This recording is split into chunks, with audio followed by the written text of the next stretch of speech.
they say about fate, 'cause it's all on us. To foster the lives we make and break through the darkness till we cannot recognize who we've become. Things they may change, but we remain resilient. It's darkest right before the dawn. Though we bend, we will not be broken. Stood on the beach in that hot summer sun. Looked to the sky, said enough was enough. 'Cause where you are is where you belong. Though we bend, we will not be broken.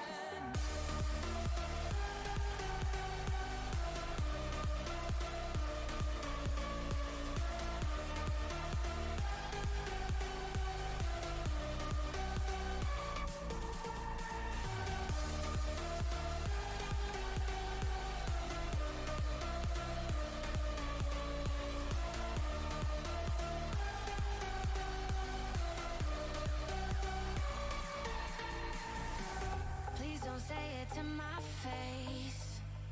I know you wanna let go. I like pushing our boundaries, but you should already know that often we turn but we're tired. Can't sleep in the bed that we made, so we set the mattress on fire. 'Cause we'll do whatever it takes. That I'm gonna see something stupid and you'll probably take it to heart. Kissing goodbye like it's ruined, 'cause this time I took it too far. Come on, darling, have a little faith. Come on, darling, have a little faith. There's no need for us to walk away. We'll find another way if we just have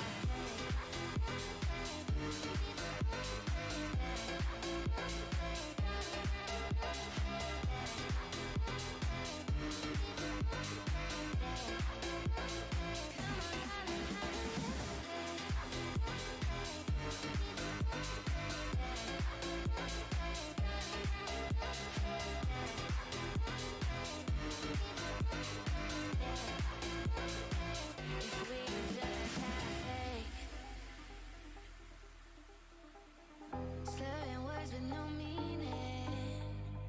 We've had a little too much. As conversations get heated, we're growing cold to the touch. We toss and we turn but we're tired. Can't sleep in the bed that we made, so we set the mattress on fire. 'Cause we'll do whatever it takes. That I'm gonna see something stupid and you'll probably take it to heart. Kissing goodbye like it's ruined. 'Cause What up, Squadron? We're back. We're back where we belong on the standard channel, guys. We're back with ACCL. Obviously, nothing else but ACCL now, perhaps for the next week or so. So we've got plenty to sink our teeth into, and we've got another banger, mate. It just feels like banger after banger. I think you've forgotten. I think we've got gigs on Tuesday and Wednesday, you know, bro. Yeah, but a week from now, ish.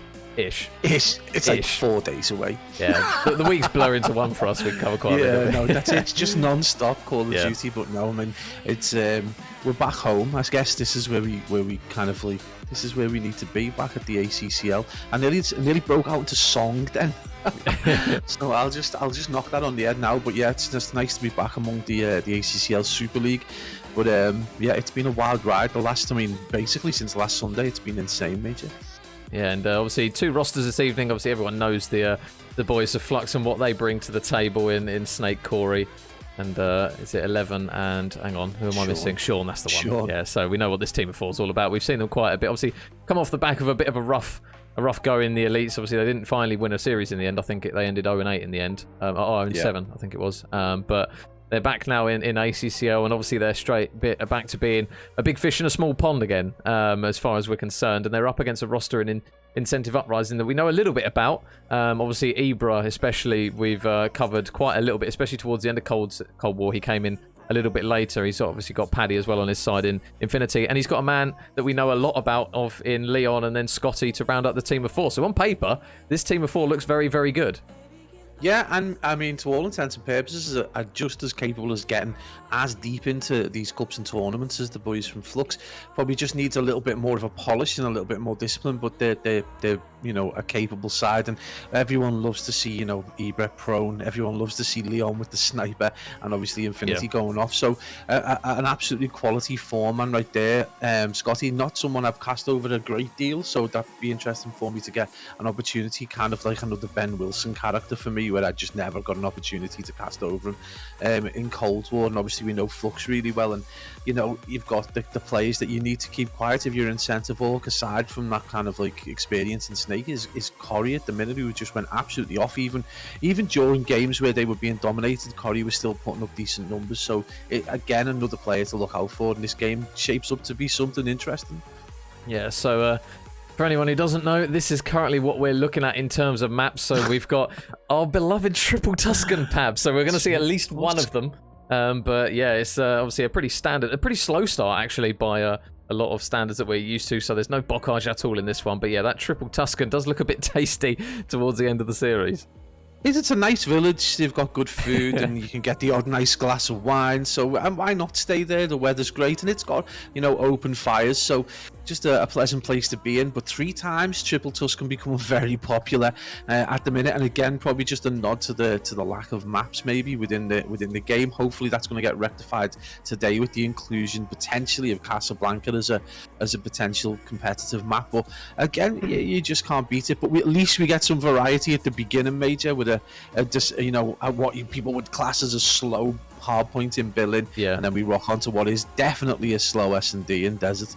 Yeah, and I'm really excited to see Uber on this game, because he's obviously been part of that team kind of with Paddy in Infinity that have done really, really well, and got I think twice now they've been one series away from getting in towards that top 8 and going through to Sunday. So obviously this is the first time I'm pretty sure that we've casted over those two for the whole of Vanguard actually. So it's going to be a really good kind of marker to see where these boys are at. Obviously, if they're getting close to getting to top 8 consistently, then they're obviously very good at the game. Obviously, they've mixed the roster up, but in terms of obviously having Leon in there, we know what he's all about. And although there isn't going to be a Berlin Search and Destroy, which we're used to seeing in Rocket Sniper, there is a Desert Siege one. So it wouldn't surprise me if he is the main sniper in this roster, as we saw on the previous rosters that he's been on, that he'll be a good addition to a core 2 especially. And obviously we know, I know personally what Scotty's about when he was on the Sensei rosters, lads. He's a very, very good player as well. So the boys of Fluxx ESports, although on paper you'd say, right, okay, they should be winning this one, Incentive Uprising, they've got a lot to work with here in terms of talent. I think it's just more of a case of if they can knit it together.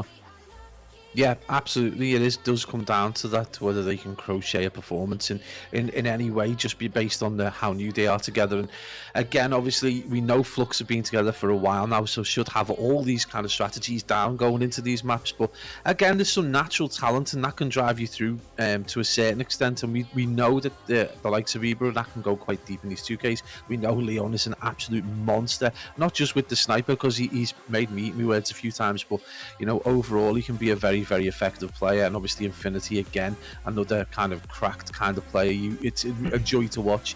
Firamondi, unknown quantity a little bit for me, but yeah, these should definitely be able to put Fluxx under some pressure, and probably the best time to do it. I'm sure they're going to want to come out and prove a point this evening, but again, this is probably a great opportunity for Incentive Uprising really to get them while they're kind of on the back foot, and they've come off quite an abysmal performance in the elite quals, and again they were up against some absolutely outstanding teams, and then even the teams that were kind of finishing just above them were just stacked with historied players. So again, just a really difficult time, and I'm sure this is early days in the season though, and we talk about this all the time. Players like Chaxton that weren't firing on all cylinders at the start of last season, and he ends up second, do you know what I mean, in champs. So it's like plenty of time to go, plenty of things to learn. The game will change, the meta will change, so this could be just as exciting as any other game.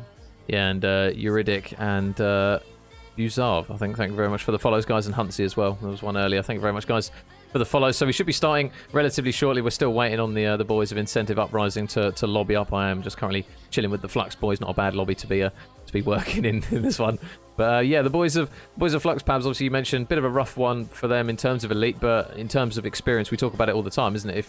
If you're getting games against the kind of the quality players right in the top 8, you're only going to get better and learn things from them. Yeah. So it's kind of an opportunity now for Fluxx to obviously come away from that elite qualifier to almost regain. Obviously, they now have to re-qualify for the next elites, but to be honest, I don't really have too much of a doubt that they'll at least be very, very close to doing it if they are going to do it again, because they were kind of the wild card to fill into that, maybe other few teams, kind of them and maybe TMT, but we know how good like the roster of Chaxter, Wardy and those boys are. To see them in, so they were kind of a little bit of a wild card thrown into that one. So anything that they could have gathered from that tournament, as much of it was a defeat on their part, I mean, it's still a win by any means, because they've got a lot more info and effectively some really good games, really good scrims. Yeah, absolutely. And, you know, the determination within that four-man is apparent. You know, they were messaging members of the ops team and the production team on Wednesday as soon as they'd finished to say, have you got the VOD? You know, they wanted that information as quickly as possible, and the guys from the production team will probably provide it for them at some point, like they did the week before. So they've got to have that information, so they're willing to learn. They're disciplined enough to want to, you know, get better and want to put that information to good use. So right away, you've got to say hats off for doing that. Like, you know, they just took it on the chin and just like, all right, we'll get a positive experience out of this. First things first is we'll figure out where we went wrong and where other teams are going right. So big opportunity again for Fluxx going forward, really. And it's right that they got those kind of opportunities, but you would right as well to suggest that going into the next 2Ks, they obviously don't have to worry about the other four teams potentially being above them. So they become kind of a bigger fish in a larger pond in that sense. Now that those four absolutely mammoth EU Challenger sides have kind of obviously, you know, progressed through to the first season bracket. So I mean, it's going to be, you know, just as interesting going in, but this again a good opportunity. But really it's another one really for Incentive Uprising. They get a chance to play a team that's, you know, top 8 in Europe at the minute, so they can put their own strats to test and take away their own positives and negatives and stuff. And again, what you said earlier on about Ibra coming through very late into the season last year and what a natural talent he was coming in, and just carrying it on through to Vanguard's great to see as well. Yeah, and I saw Luke was calling me out in chat because Pablo was mid-sentence, so I can't sue him mid-sentence when he's talking nothing but passion. So we'll do it now for Luke. Thank you very much, Luke. And Mr. Higgy, what a beautiful man, has dropped by in the chat. Good to see all the returning goats, new and old, coming through. But we are still waiting. Apparently, the boys of Incentive Uprising rocking a PP. Obviously, they're in the middle of a game at the moment, so hopefully they can get lobbied up and started. So we will just show you guys the maps for the series if you have or haven't seen them. So we've got Berlin, Desert Siege, and a triple Tuscan. And we spoke about this kind of on the stream yesterday, Pablo. The boys of those top 8 teams now. It looks as though they're slowly starting to come together. Oh, an Afrikaner with the raid. Thank you very much, brother. What a man. They're slowly coming together now with Tuscan control. We're starting to see kind of the strats of, right, okay, just play defensive, play lives, and try and pray you get defensive side on the third one, because there doesn't seem to be a kind of a black or white breakthrough for that B point at the moment. There's a lot of teams still really struggling to kind of get that B point done. Well, it's not going to work on an attacking round. The kind of setup you need is just so difficult to get and requires, like, I would say 1.5 wipes of a team almost. You know, the perfect opportunity would be to get your whole team to have glides so that you can consistently push the other team out. It's just the attacking options is so limited. We talked about it the other night in terms of trying to get control of back church and that kind of like field area or across middle so that you can see where the team opposite the team are going. But it's just so biased towards the defensive side that the real, you know, the clever way to do it is just try and get that defensive, you know, accept that it's probably going to go round 5 if you've got teams that are reasonably well matched, and just try and get that defensive round in the 5th. That's all you can do really at the minute until they try and do some balancing, but I can't see it happening. And the only option really is to potentially see Casablanca coming in as a control map. But even then, the way it's being proposed to be set up by the looks of it still looks reasonably unbalanced. It's almost like I can't remember the name of the map that was in Infinite Warfare. It was the one where you saw like Slacked or Slash, you get the gravity slam and knock 4 people out. It was kind of, you could fall off the map either side. It's like the control rounds, control points are just so evenly split across the middle that it kind of feels unbalanced. So that's the same by the looks of it for Casablanca, if that does pan out the way it looks. But I don't know. Again, I mean, I think a lot of the players have just thought, screw it, we're just going to accept that half of this game is unbalanced and just try and deal with it. But yeah, I mean, it's wild. Tuscan control is the devil right now. Yeah, and Mr. Snake dropping by saying he's testing his new hacks out. I don't know if any of you guys have seen Luke hosts like 8s and stuff throughout the day. And today on Bocage, Pablo, he had 9 versus 9. Obviously, all kind of comp players all around the scene. And I was in the chat, and he was like, "Come and cast it, come and cast it." And I was like, "Absolutely fucking not! No. I am not casting a 9 versus 9 hardpoint on Bocage. I think I would literally die." It's just you come horse racing commentary. Yeah, literally, you wouldn't even be able to get a word in edgeways. It's just going to be absolute madness. But obviously, yeah, I'm pretty sure everyone knows in the chat Luke's stream and what they are. So if you haven't, head over to his channel, drop him a follow. But back onto this one, Pabs. 100%. I mean, still waiting. Where are the boys? I'm gonna have a word with Ibra. He's torching the time. No, it's all good. It's standard, isn't it, really, for us? For if it says 8 o'clock, quarter past 8, you've had a result. Nearly quarter past. What the hell, you break? Get the boys, crack the whip, man. But yeah, it is what it is. And we can talk endlessly, but we just don't want to put anyone to sleep because this is why we have breaks during the main chat. Honestly, this is because we would just end up just chatting absolute bubbles for ages. Obviously, it has been kind of an interesting day. We did get the update, and I don't know. I haven't actually seen if the new maps have rotated in to the public matches. I only had to go with them in the private, just kind of had a nose around them in a free-for-all. And obviously Casablanca is the size and shape of it is kind of okay, but then once you get into it, there's a lot of corners and a lot of, again, they've got this obsession with this elevation. There's so much elevation in it, so it could be problematic in that. I just didn't bother with Gondola because obviously you don't think it's going to get rotated into comps, so there's not. Is Gondola the really narrow one? Yeah, it's like a really I can't really imagine that's going to be, especially if it's a potential respawn or even in a search. If you've got a really narrow map where people can only go through a few lanes, I mean, it's just you're being asked to not have that one in there. I didn't load it up, and I don't know how big it is. So if you consider that the map shape for something like St. Petersburg was probably similar, but St. Petersburg was enormous. So you can have a narrow map. It just needs to be, in terms of ratio, quite large. You know what I mean? So there's still quite a lot of space to cut across mid. But I don't think it is. I think it's a small, narrow map, which just lends itself to just, I don't know, absolute hell. Yeah. I mean, if anyone can get across that middle and try and flip spawns, hats off to them.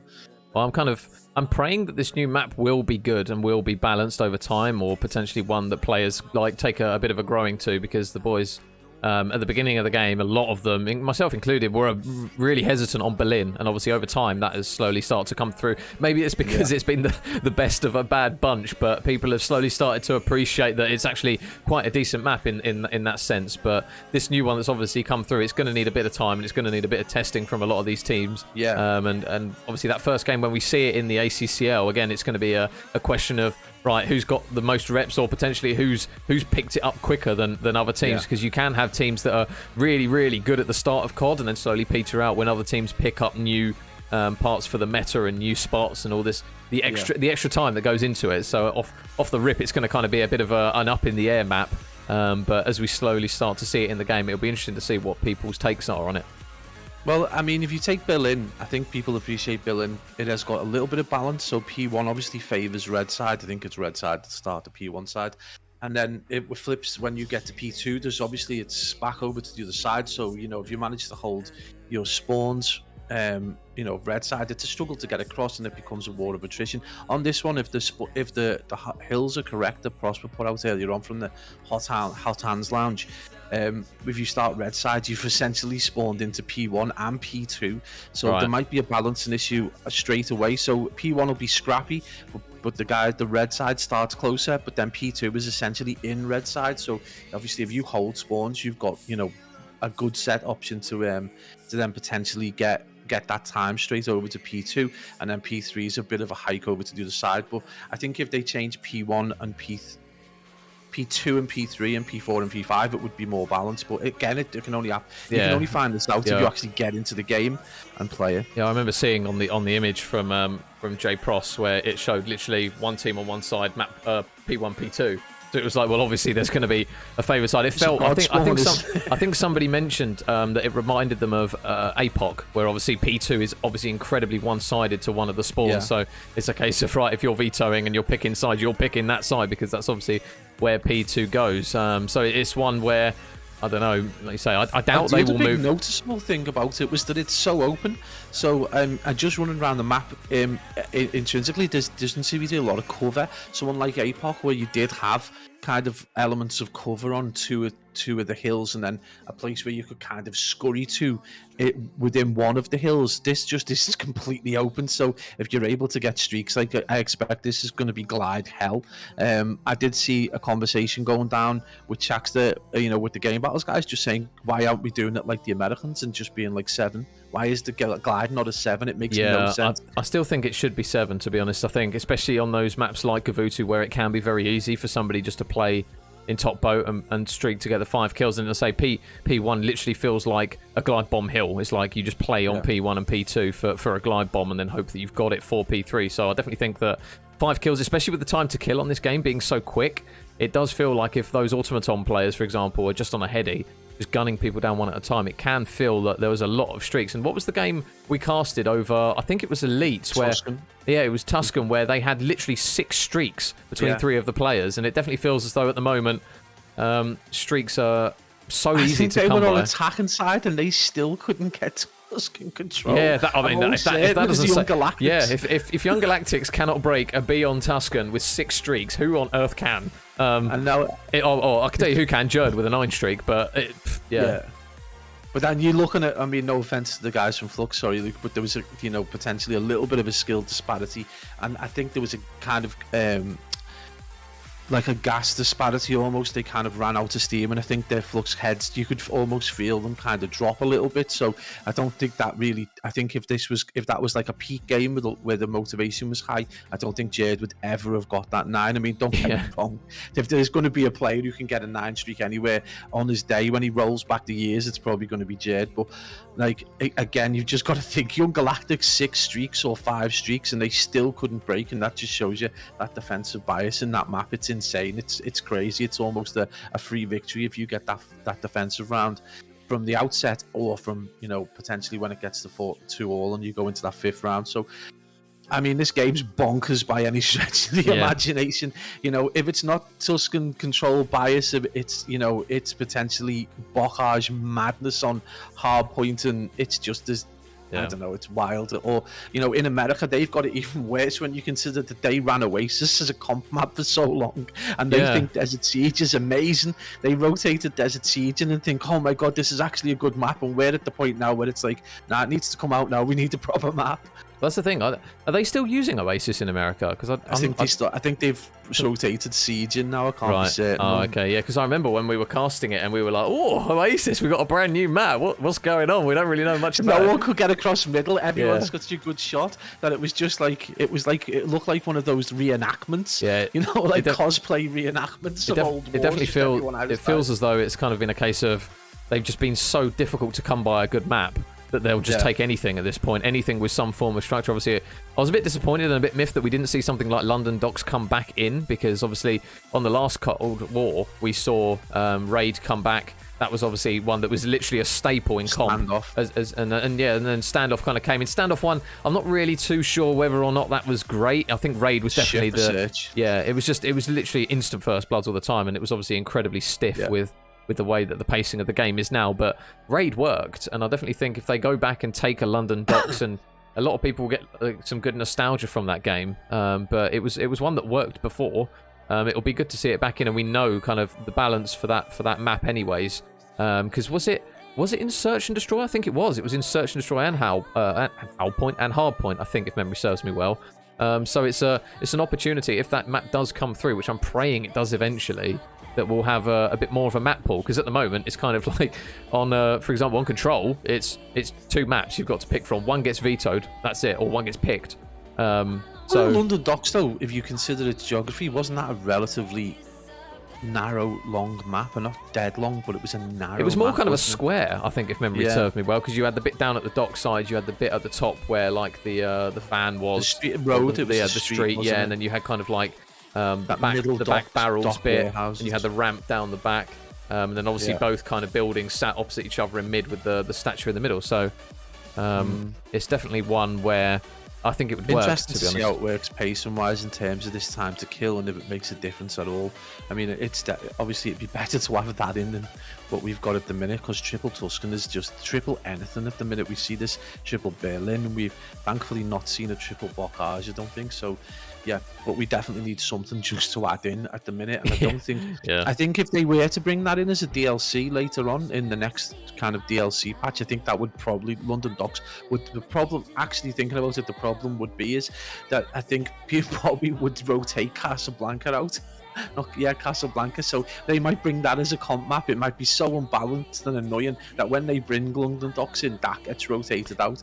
So yeah, that would be classic Vanguard right there if that happens. So yeah, and Fluxx was saying as well. So it was actually in all three London Docks because it was CTF, wasn't it, for that year? So it was CTF instead. So quality CTF map. Yeah, it was one of the better maps for CTF because it gave you the lanes to kind of work. It felt kind of like that Halo structure for CTF where you've literally got 3 lanes and you kind of have to work it that way, and it was really well balanced for that kind of stuff. But we are finally getting the boys lobbied in. They finally finished their PP, so we should be pretty much ready to go. Apologies for the delays, guys. The boys of Incentive just had to finish off a pro points game, but we should be getting ready for map number 1 fairly shortly, which is going to be a Berlin hardpoint. And we say it all the time, Pabs, but obviously the boys of Incentive, I suppose on paper, they are the underdog in this one, so they're going to have to look to try and get going fairly quickly with a good hardpoint win potentially here.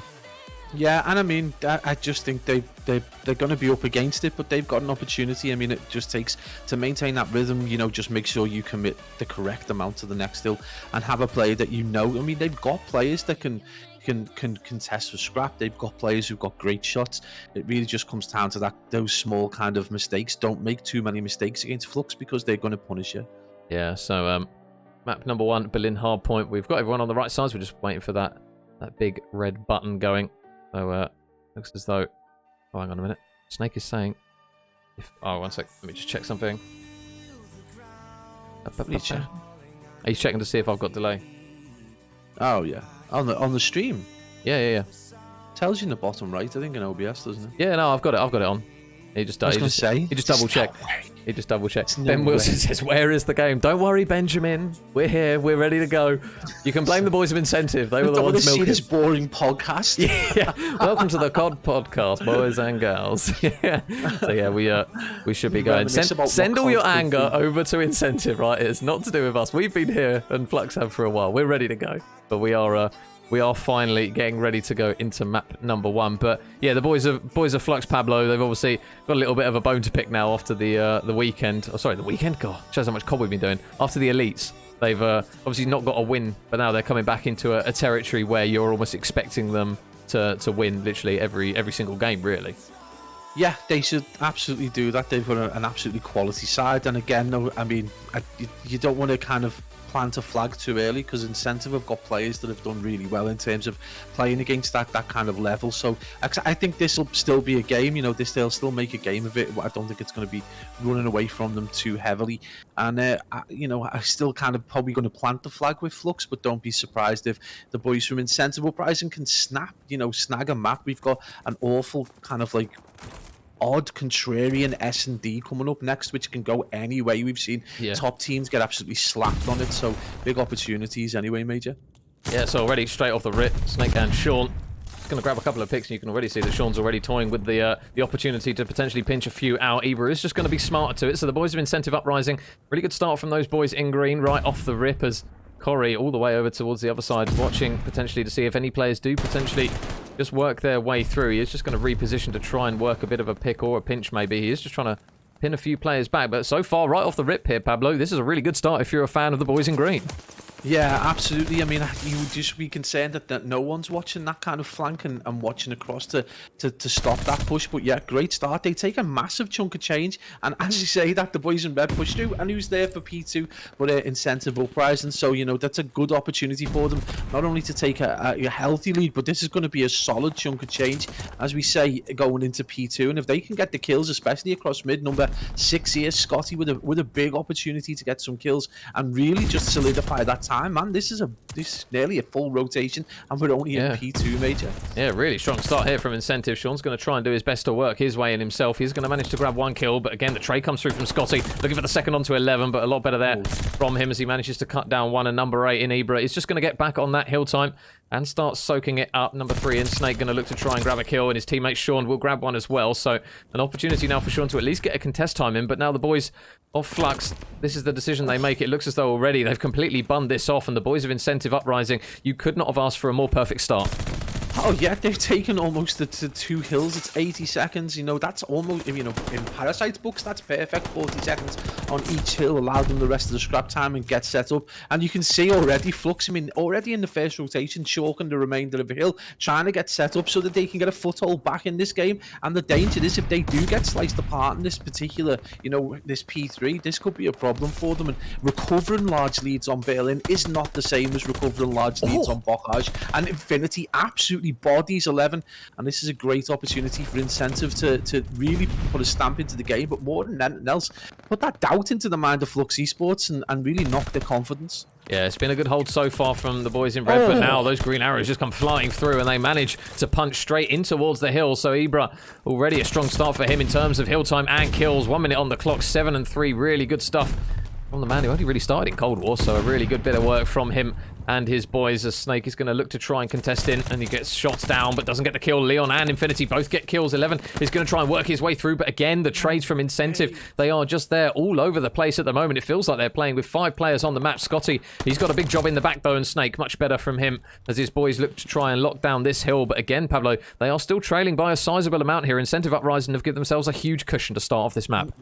And a huge cushion indeed, and they've just cut through them like butter, giving themselves 30 or more seconds in that P3. And as we do head into this kind of much more, you know, difficult one to break in this train yard hill, you know, Fluxx have really got to get themselves back into the game sooner rather than later, because, you know, if they get sliced through again, this could easily start to run away from them. You know, when you get into that second rotation and the rhythm starts to pick up and everyone's gun is exactly where it needs to be, this could be a problem for them because they're being dominated, mate. The kill feed looks absolutely disgusting right now here, and I'm almost certain Fluxx going to be green with jealousy as the kill feed remains that colour. Yeah, and they're still on the time as well. Ibra just keeping his head down. Looks as though he will be dead to rights. Oh, almost manages to snap onto Sean there, who gets that kill onto him. Infinity is still lurking nearby in top warehouse, but he will get taken down. But again, the boys of Incentive ready to go for the next hill. They've still got a bit of control over towards this ticket side. Scotty is just going to reposition for the time being, and 11 going all the way around. Nice work there to take down Infinity, while the boys of Incentive now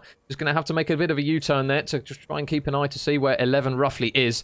There's still a few players looking for a repinch. They've got to be careful. Ibra's just going to be right behind him. Oh, a little bit of windy there from Mr. Ibra. Flies around the corner. Oh, and 11 makes him pay for that one. So now this is a good opportunity for them to try and grab a bit of hill time, but we know what this hill is all about, Pablo. It is so difficult at times.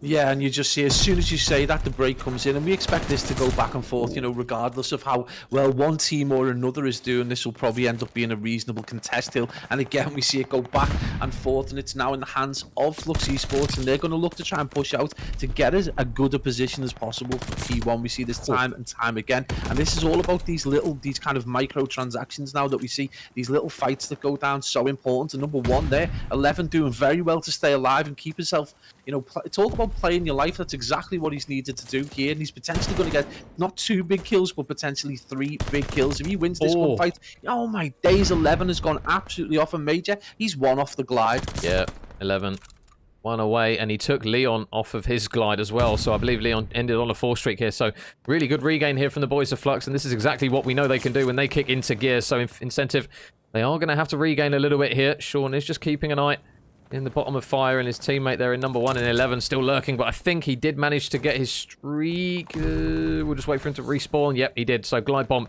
is going to be ready for him to use as and when he decides to do so. But Snake, meanwhile, this P1 has kind of gone under the radar a little bit, Pablo. The boys of Fluxx Esports got a deceiving amount of time on that one, but now Incentive going to look to try and push that lead out back again. Yeah, I mean, they got one player just to swallow an enormous amount of time where they kind of like buzzed around the hill, and they saw a lot of kind of interactions going on around the hill, but nothing truly inside. So good opportunity for Fluxx to bring themselves right back within 30.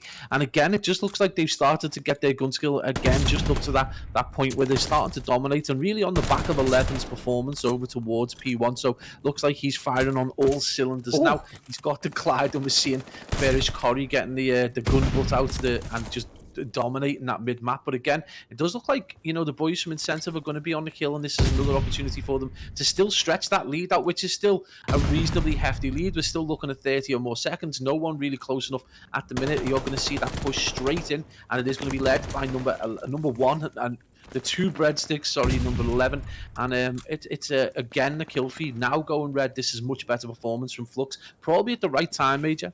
Yeah, just when they need it. And Bearish Corey being a huge catalyst for this as he flies out to Ibra. Isn't going to grab that other kill though. Leon is just waiting to try and see who's inside the hill, and he is going to drop right on the head of 11 there. Sean though just on that outer lane, keeping an eye as the trades go down. Sean will try and work his way inside, but to no avail. So Incentive again going to get back on that time, but that rotation is held by the boys in red. 11 flying down on this lane. Another kill coming through for 11, who is starting to pick up a bit of momentum now as he's looking to potentially catch a couple of players out on that rotation. Scotty's going to be out in the back. 11 flies out, but Scotty shuts him down. You can see out the back, Mr. Snake, he gets a lot of banter for being the stiffest, but you've got to do this on this hill, haven't you, Pablo? If you can lock that assault rifle out the back, and we know what he's like in terms of accuracy, he's going to be a difficult one to budge, and the spawns, it looks as though, still going to be in the hands of the boys of Fluxx.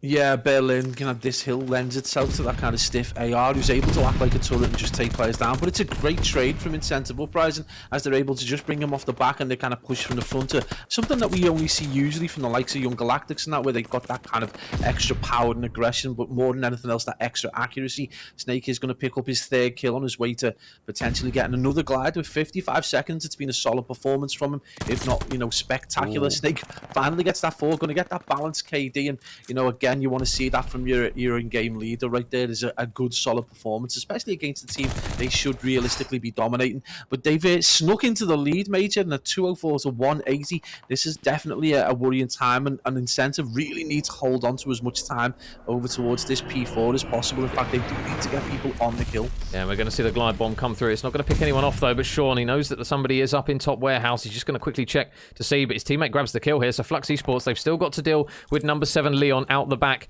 who has just gone under the radar in terms of performance at the moment. Leon currently doing really well at 19 and 14, and his teammates still on the hill, still soaking up the time. But now he's going to have to cut those players down in transition. He's going to spot one, and 11's going to be another. So Leon takes down one. He knows that Sean's here, and he flies around the corner, but Sean wins that engagement, and now Ibra going to have to try and work his way in himself. They've still got Sean on this outer lane as he grabs 1 kill. Scotty's there for the trade. So now Fluxx ESports, they need to try and just keep this man alive on the hill, and it's going to be Snake on this occasion. And they will manage to get another wave of kills here, courtesy of 11 as he goes now for more. And nice shots there to take down Ibra as he sprints over towards this left-hand side of the map. Currently nobody in and around the new hill before it pops, Pablo. It looks as though they're just playing for map control. Oh, P4 has been an absolute abysmal hill for Incentive Esports, where the kill feed almost looked like a bot lobby at times. And Fluxx Esports just able to get a number of kills and get themselves set up quite nicely for P5. It is going to be Incentive over towards that kind of lower broken building. So a big opportunity for them to get in and around and start to pick up that aggression again. But mate, the kill feed's still staying entirely red, and it wouldn't surprise me if they're going to be able to see this out on what you consider the most difficult hill to kind of end the game on. We usually see a push from P5 to P1 as we hit the 3rd rotation, but potentially with only 10 seconds remaining and a solid 26 still left in fill time, this could be Fluxx Esports. They're not missing a beat, Major. Yeah, this is dangerous now. I don't even think they're going to be able to touch this realistically. Fluxx Esports, they had a really slow start, but I tell you what, they managed to get it done towards the end of that map. They will take it in the end, 250 to 189, and that is why you come to expect that these boys will pull something out the bag, Pablo. They struggled at the start, but they really pulled it back. Yeah, I mean, pedigree speaks in the end, and, these boys have been finishing, in that T8 kind of like, especially Snake, obviously, month after month and season after season, so eventually a little bit of experience, and they managed to go through the gears towards the end, because that was a great start from Incentive Uprising. They really started to go through the motions, and they chained a couple of hills together, 3 hills together, and took some time off hill 4, and they had a really good lead. But it just shows you, when you have got that pedigree, that you're able to just, get into that second rotation and get your rhythm correct. And more than anything else, it was really 11 who propelled them to that with 3 big kills on that P1 second rotation. We basically carried them into that position, and then they just kind of took over from there. So I don't know, an odd performance, but plenty of positives for Incentive to take away. They started strong, they look great, but maybe they just ran out of gas, and in terms of quality, it's going to be Fluxx who come through towards the end. Yeah, now obviously we're going to the The interesting map in this one, I suppose you would say, in terms of snipers, because we're going on to one where we're going to see potentially quite a few of them, and obviously Leon, a player that we highlighted before the game, we know what he can do with a sniper on Berlin especially. We've seen him be very effective with it, so now this is an opportunity, as we kind of always flag up. If you drop map 1, you're really looking towards map 2, and this is a really good opportunity now for incentive to play behind the sniper of Leon if he does decide to use it. But then again, we know what Fluxx are like on search. They're a very, very strong team themselves.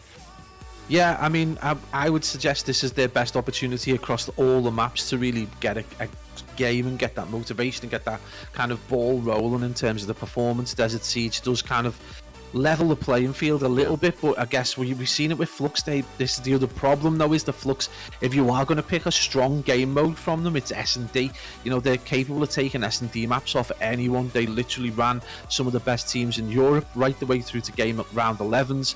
They're only two. I think there are only 2 map victories that they got in the entire elite quals were S&Ds, both on Berlin, where they did end up being 2 and 3 in terms of wins and losses. But yeah, this is, you know, as much as Desert Siege does do that, like kind of level that playing field, you'd still suggest Fluxx just as a quality S&D side are going to be difficult to deal with. Yeah, so we are loading in towards map number 2 a lot quicker than our first map number 1, so we should be up and running very shortly. And if you guys are new to the channel, we do have to opt for a mini map blocker for these ones as the player requests. Obviously, we've got to respect. Oh wait, have we got X-rays? Not for the first 30 seconds, Pabs. No, you know the drill. Yes. So yeah, we are going to get underway here for map number 2. So Fluxx, if you missed map 1, did manage to take it 250 to 189. They are now 1-0 up in the series. Now the boys of Incentive Esports going to look to try and work something on the search already. Bearish Corey, really strong start from him. First blood. Infinity, though, will reply with a kill, as Scotty has got another engagement himself, but the boys in red. And there it is, Pablo. Sniper from Mr. Leon. You got to love it.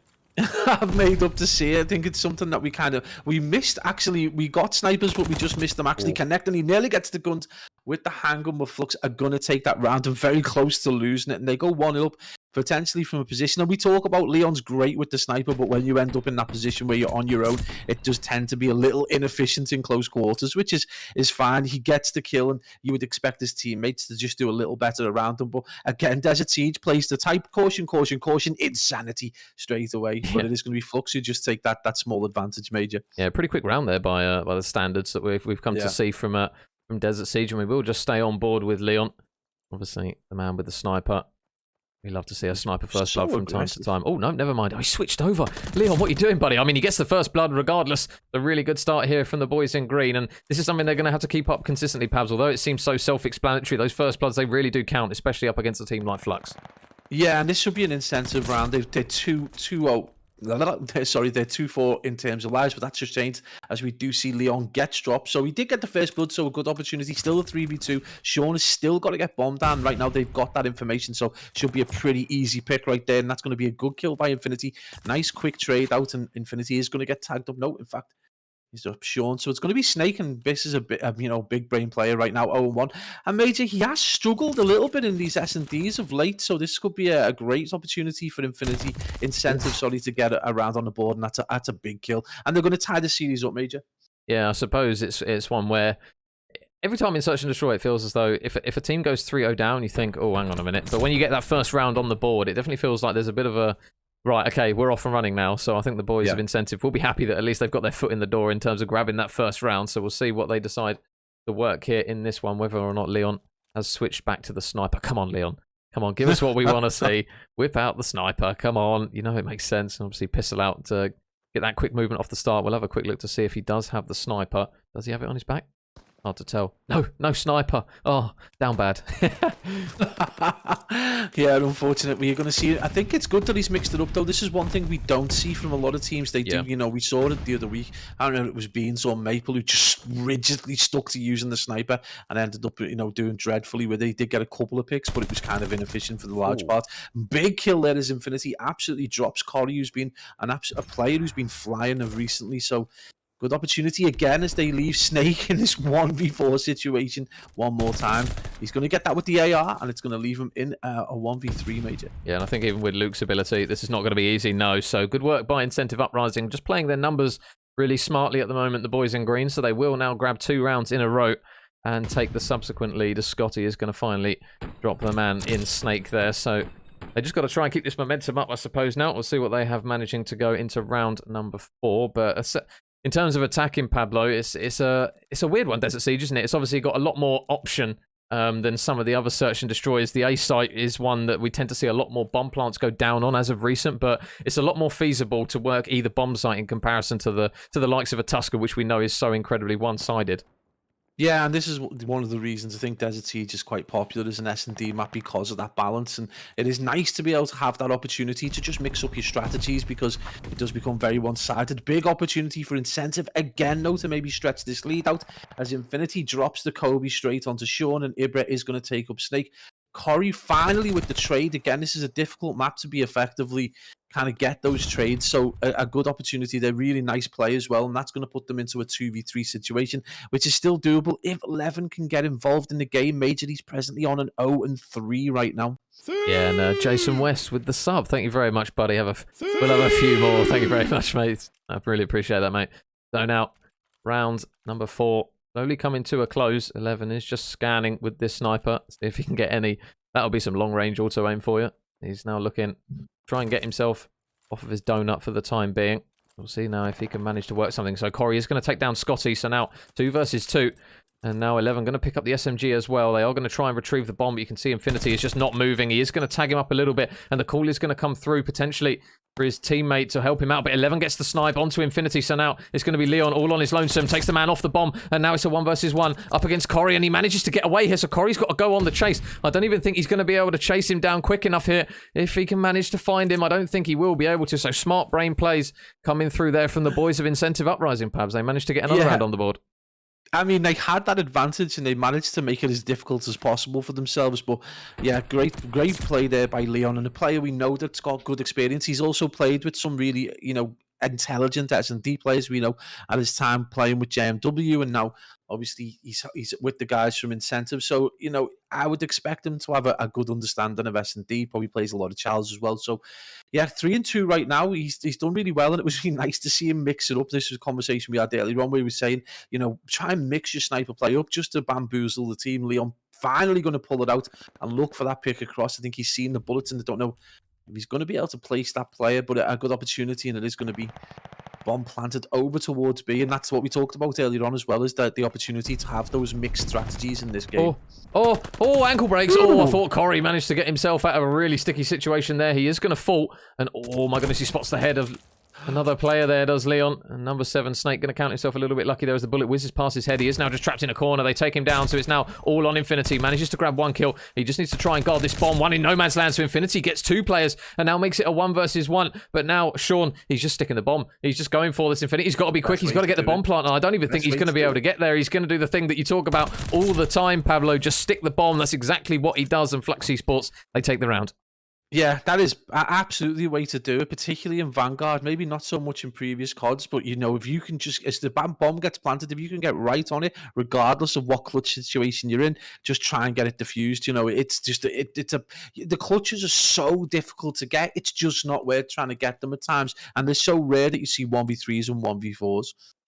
Oh, now Incentive in towards round number 6 we go. It is going to be Fluxx on the offense. Sean, the man, going to have the responsibility of the bomb. You see Corey just staring down the lane, down this right-hand side. Scotty is just waiting that first engagement, and Corey should maybe get a pick here. Oh, he's just going to back up a little bit, but 11's going to do the work for him. Manages to grab the pick, and I don't know if Infinity knows. There is a man literally right next to him. Some shots going through the chow's going to come through. The nade is going to unfortunately cause him to die as he gets caught out with it in his hands. So now 2 versus 4. And Bearish Corey manages to drop Scotty, so now it's all on Leon, and he's got a lot of work to do.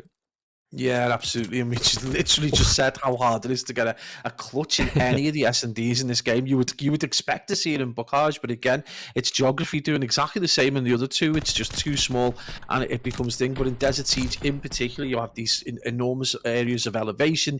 You can spread out. You've got these huge lines of sight. It just becomes really difficult to get an effective opportunity to drop 2 or 3 players, and in particular in the time that it would take to do it and get it diffused. So once you've got bomb down, it's a great great incentive in many ways to get bomb down if you are the attacking side, because you've got that opportunity then to kind of like control the time. But yeah, great play so far from Fluxx to bring this back. And again, it does look like incentive Uprising are going to potentially repeat that first game where they just absolutely come out the blocks, go 3-1 up, and then in the same in hardpoint where they come out to an 8-point lead and then just looks to be throwing it away. So hopefully these guys just going to dig in a little bit and just try to be a little bit more disciplined and at least see one round out.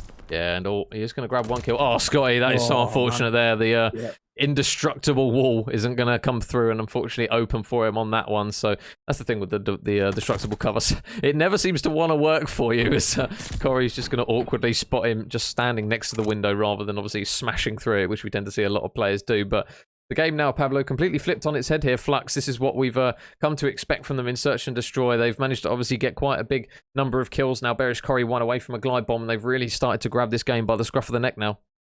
One of the things, I mean, you can't be 100% sure if they do it, but they seem to kind of take on information quite well. So again, it just got the feeling that they were kind of reading up incentive for the first few rounds. And I think they were surprised at the quality of Leon sniping, obviously out the blocks, and then he changes things up. So we see another first blood go the way of Fluxx Esports. And this is starting to become a theme of this S&D right now, where Fluxx just looking very, very strong. And again, you just wonder whether they were just getting as much information in the first few rounds about how incentive Uprising play, and they're just going to re-dominate back on them. But this is looking very much like a mirror image of the first hard point. It's a big kill though, as Scotty does drop 11. It was on a 5 and 6. So again, that's going to leave Snake and Sean now as in a 2v3, and that's probably a better situation. And maybe, mate, if we're starting to smell a little round 11. Oh yeah, got a little pong. Got a little pong of it for now. It's definitely one there that's just lurking in the air. So incentive, they are going to tie it up to 4 rounds apiece. Really good work once again. And especially from Scotty there, who I believe got 3 kills in that round. So good work from him. And all importantly, I don't think Corey managed to get streaks. We will just quickly double check when we get the chance to. And we will just quickly check. Did Corey get his streak? No, he didn't. So wow, big round there from the boys of incentive. They obviously take the round, but more importantly, no streaks for Fluxx. Yeah, absolutely, and that's going to be vital in a map that's as open as this. And obviously, if you find yourself reasonably exposed, it can take a second or two to get into cover, and we know just how effective the glides can be. Again, obviously, since they were nerfed and then unnerfed as such, so good opportunity for incentive to maybe take the lead, and not just take the lead, but just apply a little bit of pressure, which they haven't done since the very beginning of the hardpoint and the very beginning of this S&D. Big kills though, as we see Scotty drop Corey, and it is going to be Leon who drops, so that is going to be also a big loss for incentive. But Ibra does well to drop 11, and again you see Snake and Sean, and Snake obviously not having the most effective game, and he's going to be left in that 1v3, which we know is incredibly difficult, and there's a lot of information, and I think it's dangerous just major just bopping up and down top train. Yeah, it's one where it's kind of like you have a big red beacon on your head, isn't it, to say like, here I am. But the boys of incentive, well, they take the 5th round. Only one more needed now to tie this series back up. So if you guys do or do not know, the boys of Fluxx managed to win map number 1 on that Berlin hard point. So now they're looking just to try and tie this one up incentive, and they're 1 round away from doing it. So we'll see how and where. I was going to say how and why they go to the bomb. Well, they go to the bomb to win, but how and where they decide to try and defend this from. So Infinity and Scotty slowly working their way towards streaks. If Scotty can get this 5th kill, this might be a really important one here for incentive Uprising. Yeah, absolutely. Especially if they, I mean, is it going to, if he can get it early, it's going to be huge. But Snake with a really important first blood as he drops Infinity, who's probably been the outstanding player of the round so far. Kind of got under the radar with the 10 and 5 there, Major. Something we kind of hadn't noticed as such, or realistically, he's just been playing very, very well in the last few rounds. But again, is the glide going to be important, or is he going to get an opportunity to use it? Because I think he probably wants to play less cautiously, can keep to his natural game. As Snake is going to drop Leon, and as we head into potentially the end of this round, it's going to be a 2v4. Yeah, so where's the next kill going to lie? Ibra's going to manage to grab one in middle building. You can see number 8 in Sean just around the corner, and he's going to try and go for it here, but Ibra's going to grab the kill regardless. So Scotty's still toying with the potential for streaks here, but number 6, look at him, Corey takes him off of the streak, so now it's all on Ibra. 1 versus 2, takes down 1, and he's now hunting for the ace here, Ibra. He's now 1 away from doing it. He's up against Snake, who is just watching this outer lane, and with 18 seconds left and an automaton to work with, it's looking pretty bleak here. Ibra will do very, very well with this amount of time on the clock to work, and I think he's just going to play his life here because he's 1 away from streaks.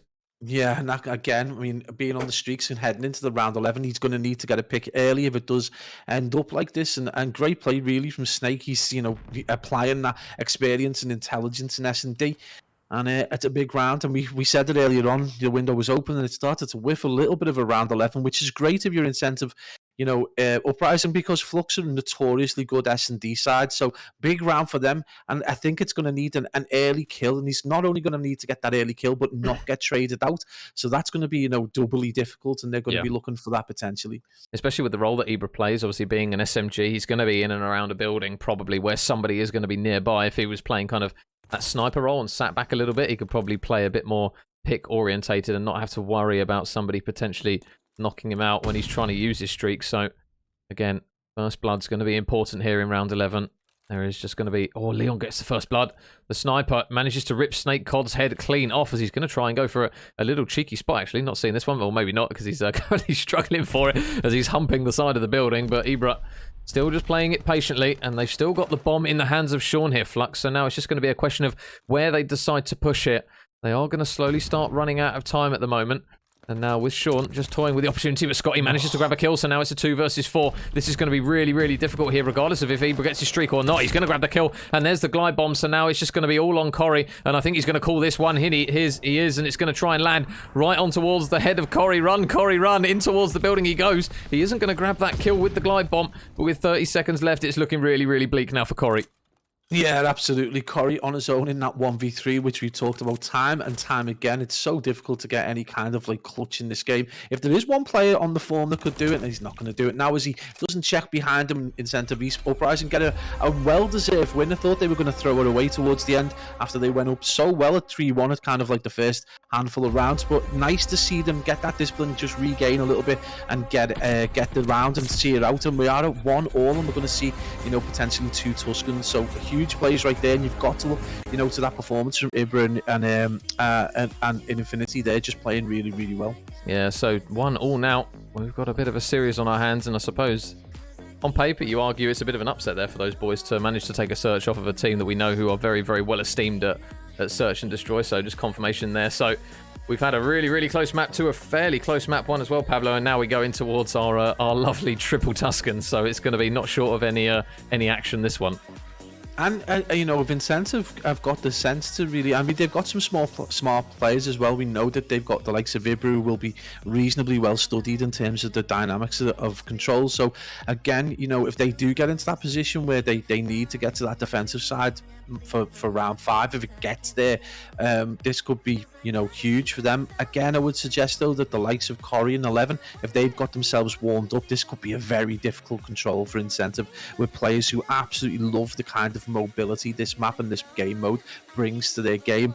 And obviously one other player that you've just got to talk about is Leon. Again, another big game player, someone who does love that mobility a little bit. So this could be a difficult it's as much as it's an opportunity because of that defensive bias, it could also be extremely difficult for Incentive Esports.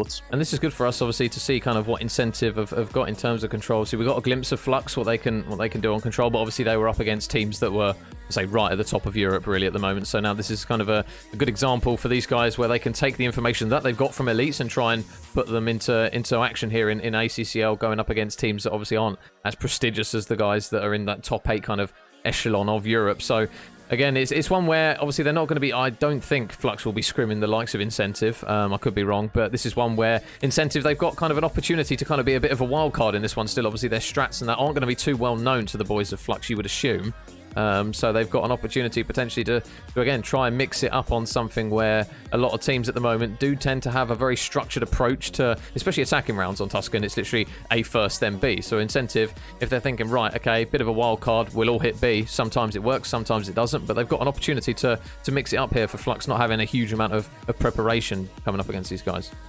I think the probably best scenario for Incentive is to just try and get used to pushing A against a better team. Yeah, they're going to learn the most from that in terms of just being able to control. Obviously, it's almost the same vibe as Hardpoint in that P1, where when you start on that good side, to just get your angles, take your picks, and try and get as much as A done as possible, as quickly as possible, and then just take it as conventionally. If from the other side, though, if you're thinking about Fluxx, it's a good opportunity for them to really try these B strats out. You know, Yeah. they could just play for A, potentially get the ticks over as quickly as possible. Look to try and get that 2-minute 20 target for really good sides. They look to try and hit that 220 with as many lives as possible, and then look to try and get that control that we talk about over towards back tank, and potentially understanding that they're going to spawn out into field so that they can control that mid lane coming all the way through church and round the back. So if they can do that, that could be interesting to see if they can execute it. But equally, it'll be interesting to see if they can push for that B, because if Incentive Uprising go for B, I think they're going to do the same, hit the same problem everyone finds. I think they're going to end up with a lower life count, and they're going to have to double back to A with less time, and so you just put it in the blender straight away. So it'll be interesting to see how it plays. That's how I would play it if I was either side. I'd probably just look at this as good practice for Fluxx to try and get a B. You know, play it conventionally and see how well you can control B, or play it for alternate strats.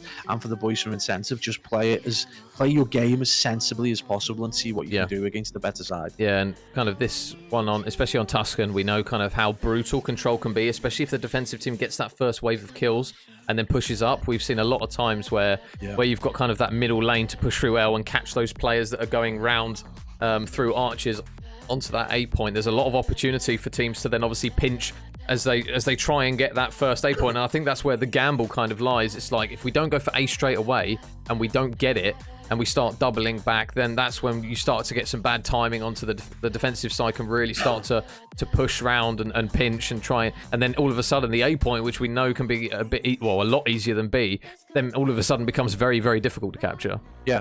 Absolutely. And that's the other thing you don't see a lot of kind of lower AM teams doing, which is when they get the kills, they're not like taking up the geography that they've created. They're not really moving into the space. You know, it's like almost like a football analogy. You know, you go into your space in order to create various opportunities and to drag the other team around. Well, it's very similar in the sense that if you do get a team wipe and you're on the defensive team, push up, because you're just going to spawn trap them and you're going to be able to just end the game so much quicker. And it's obviously a big, a dominant performance like that can really have an impact on a team's psyche as well. So that they end up, their heads go down, they're not as focused, they don't sit as far forward. And then when you go into the next round, especially if you're able, obviously, to do that in a defensive round, knock the gas out of them a little bit, knock the wind out of them. Going into your attacking round, you could potentially then get some successful strats over towards that almost impossible B. Yeah, so we are just waiting on the guys. They just had to quickly just re-lobby to get in towards Tuscan control, but I suppose now the boys of Fluxx ESports, they're going to really look to try and get this control and obviously the subsequent hard point over the line. We know in terms of respawn, you'd expect them to be slightly stronger than Incentive, but regardless of that, I mean, the players that Incentive Uprising have got, we've flagged up Leon already in search, but we know on respawn as well, he can put up big numbers. Obviously, Ibra, an incredibly talented player as well in respawn that can go off, and Infinity, who's been playing with him for large parts of this game, from what we've seen in 2Ks, has also been able to put up good numbers in respawns here. So again, another opportunity for us to see kind of what Incentive Uprising have got on a game mode where even on some of the more prestigious teams that we've seen a lot of, they've now got an opportunity to really kind of show what they're about in a game mode where still teams they're still feeling their way around it, so to speak. It's not 100% locked in. I honestly think that the handful of players from Incentive are really going to be able to hang in terms of gun skill with Fluxx ESports. I think it's just that kind of like greater knowledge and the larger amount of time the Fluxx have had to spend together in terms of just getting the strats down. But it's not just like team strats. We're talking about, two players understanding how they're going to push someone out, probably a little, and maybe get an untraded kill or potentially control an area or push a player, exactly where they want. That kind of element of map control between the pairs of players could be just a slightly greater advantage for Fluxx than it is going to be for these guys. But again, I still expect the likes of Leon and Ibra to go absolutely off, and Infinity as well. So I do expect them to still get like good numbers in this game, if not at the start, but potentially once they've warmed up into it. But again, it's so difficult to tell, especially when you consider that Bearish Corey was going and putting up really good numbers against almost anyone that they played. So Fluxx ended up coming away with like not the greatest stats on an individual level, but they were still, odd moments there, but he was still able to put up decent numbers. So, you would expect them to be able to dominate a game like this, and we expect a player, one of the players potentially from Fluxx to really get to grips with this game. Snake's just had a particularly slow S&D, and we know that he can come to life at times and just absolutely take over a map. So potentially that is an outcome as well. But yeah, you are quite right in the sense that this is essentially, a slaughter. a really mad one in terms of kills. So good opportunity for the team in green to also put up some decent numbers. Yeah, so incentive Uprising. Looks as though it's going to be pretty bread and butter from those boys. Over towards the A point they will go. And Fluxx ESports are going to have to try and work their way around to potentially at least milk a bit of time here out of these guys and take them off at the point. Nades and Tactical is going to be coming through any second as 11 is going to manage to pick off one. So now an opportunity to pinch it for 2 players in you. One going to be Scotty, one going to be Eva, and Scotty takes down 2. Snake is going to be there for the trade though. Corey looking for the final kill onto Leon, but those green arrows still spawning relatively close. And oh, Mr. Snake has now arrived. 3 in a row, 3 in quick succession. And Fluxx ESports, they do what they need to, Pablo. They rip them off of that A point. And that really proves difficult for the team in green, because that is not what you want to happen. You really do need to stay strong and get those kills. And right now they're just looking disgusting. One of the things we were concerned about was a handful of the players from Fluxx just starting to dominate. And we talked about they enjoy this greater mobility. Well, 11, 100% enjoys this greater mobility. And we've got 2 players now on a 3 streak with 7 across the board. And right now that kill feed is looking like a bot lobby. We finally see 11 get dropped by Infinity. And it is going to be Snake still on the floor, so still playing for that glide, all important. But we're going to see that push towards B, and right now they are outnumbered, so a good opportunity, particularly if Scotty can get this next kill, which he does. And that's going to be a great opportunity, mate, to get the Major to get, like, you know, at least a tick over.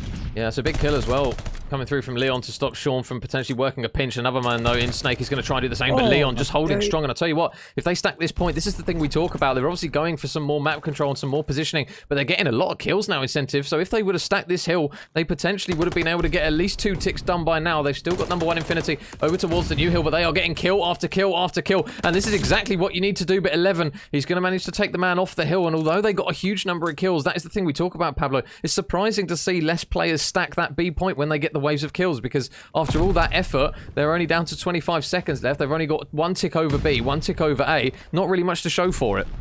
Yeah, but they literally just need to get someone on the hill, maybe to get that second tick over, and that would just be vital right there. That gives them a good opportunity. Only needing 1 tick, but the time more than anything else is going to be the big issue. Can they hold on to this without getting bodied by the team in red? It's a big, what a crazy play right there from Infinity off the top rope, knowing the 2 players are there, and that is going to be an issue. With 5 seconds remaining, you can see the rush already, and number 8 and Snake is going to be ready to try and body players over there. He is outnumbered again, but you can see that support coming in from 11 as he's going to cut through that team again, and you can see just why that push over to B. If you don't hold that A and you have to transition to B Major, it's a nightmare scenario. Yeah, and Fluxx do exactly what we would have expected. They hold strong on the defensive side, and Snake really, really good map from him. 7-1 in the first round.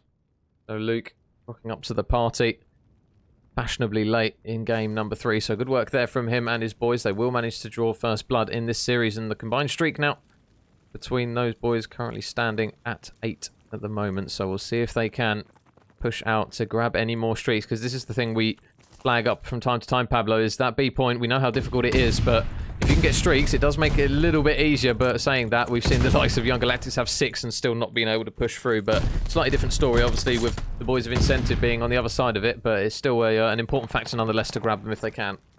Yeah, absolutely, and we're going to see Scotty just go on a flank. I think we have to bear in mind when we talk about Young Galactics having 6 streaks, they were playing Sucre's Bakery with, you know, probably, we wouldn't say equal, but as close to being equal. Some big shots go down, but is Sean eventually going to be able to drop Scotty, and we're going to see a kind of split push now. So this is going to be interesting to see how Fluxx decides to play this with 1 minute remaining. They have only got the 1 tick towards A. We are going to see a lot of players, those arrows just kind of darting around. Finally, Snake is going to take Ibra down, and that's going to be a heavy stack towards that A point, and you're potentially going to be able to get this over in the next 4 or 5 seconds, and that's going to leave them a good opportunity. They've got a 1 life advantage, Major, no, 1 life disadvantage, sorry, going into B, and they've left themselves around 1 minute 50, so reasonably average amount of time.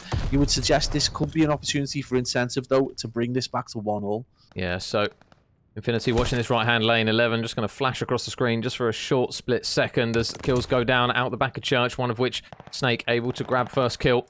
And Corey's going to be here as well, just keeping an eye on the man underneath him, which is going to be Scotty. Some shots exchanged. Neither side, though, connecting just yet and trying to break some ankles here, but another big kill coming through from Corey. 4 in a row now, 1 away from the glide bomb. Spots Leon. There's 5, looking for 6, and Corey demonstrating exactly what he can do. We saw it in Elites, we're seeing it now in the ACCL. 6 in a row now for bearish Corey as Fluxx ESports look to try and take this attacking round, but they've still got a lot more work to do, Pabs. It's not necessarily over just yet.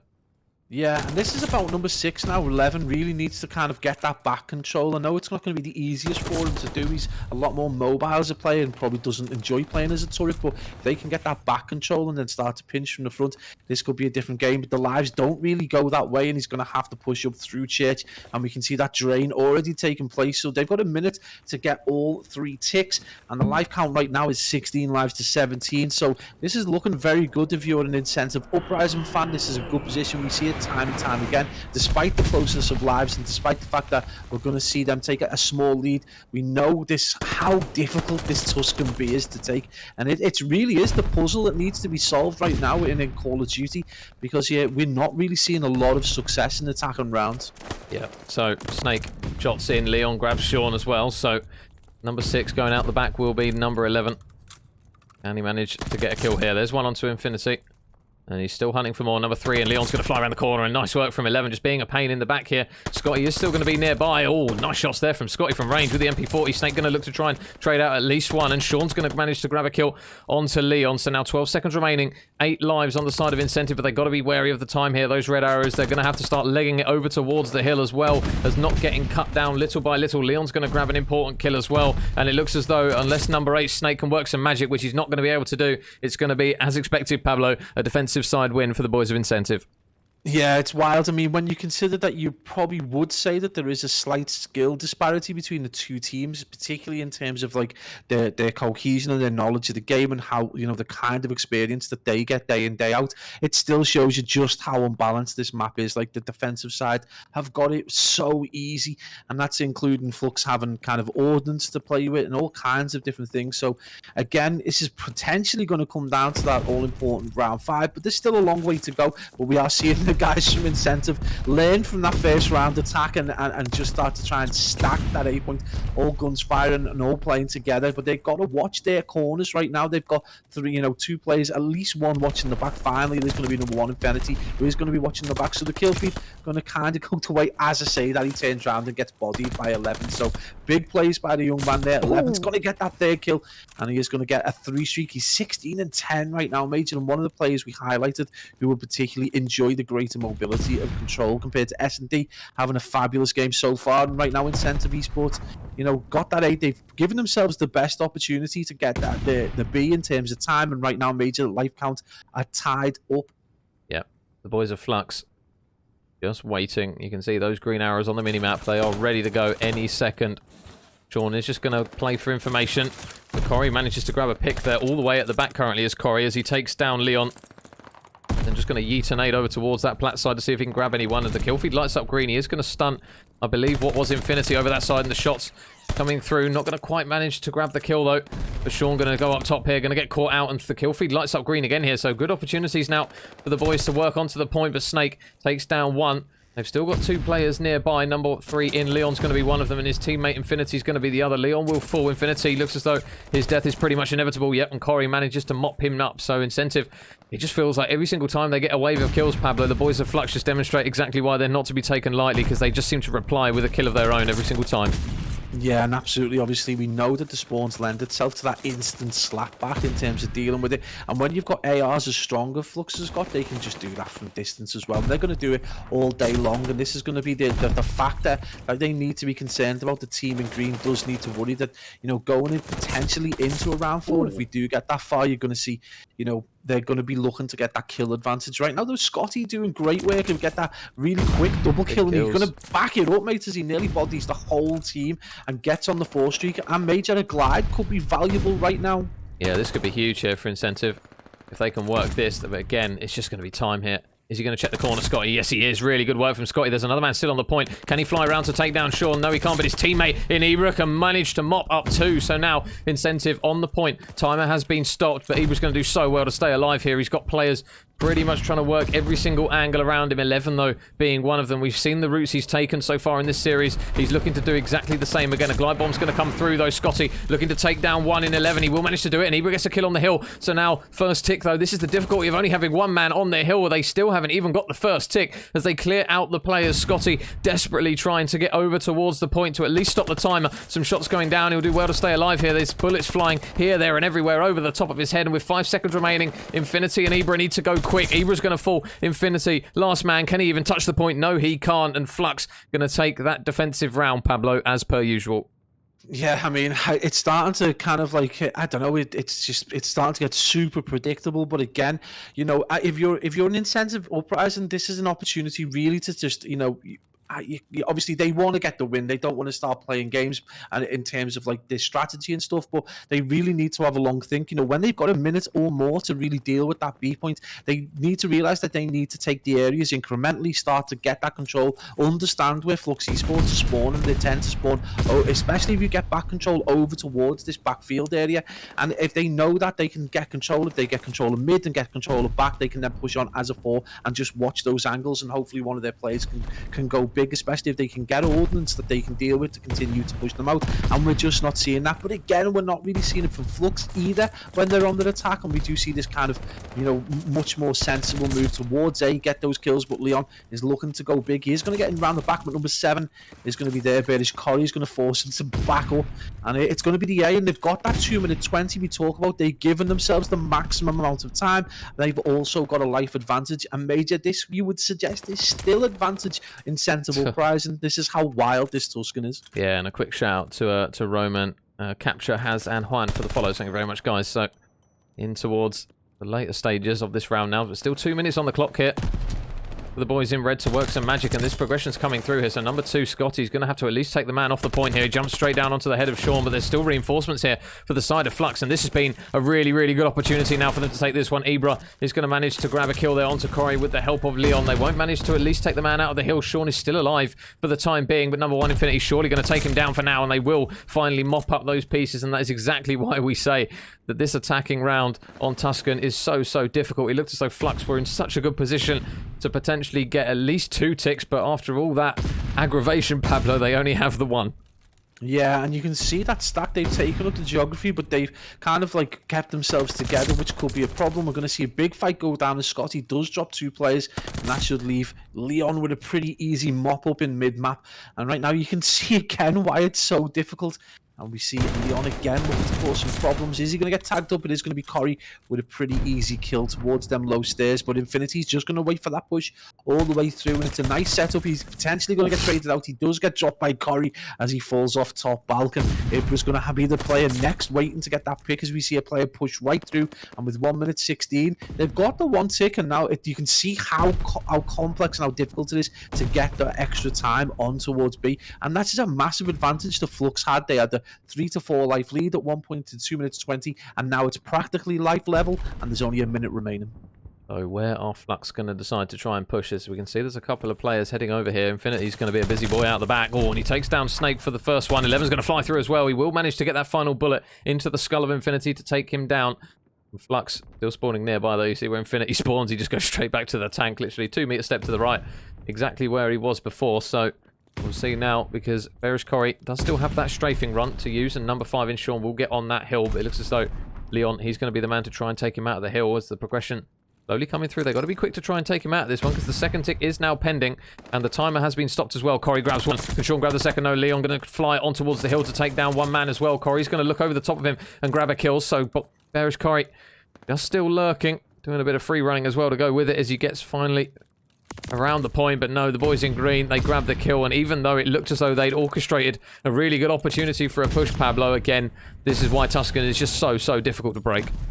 I mean, ultimately the problem with this B control is even if you get the kills and you manage to slay out, even if you can get a couple of players on a hill, ultimately you need 3 players on that hill, and you just can't defend B with 3 players at that level. You do need someone top bulk, you need someone watching ramp or potentially through. At least you need someone kind of like towards tiles to watch anyone pushing through top church.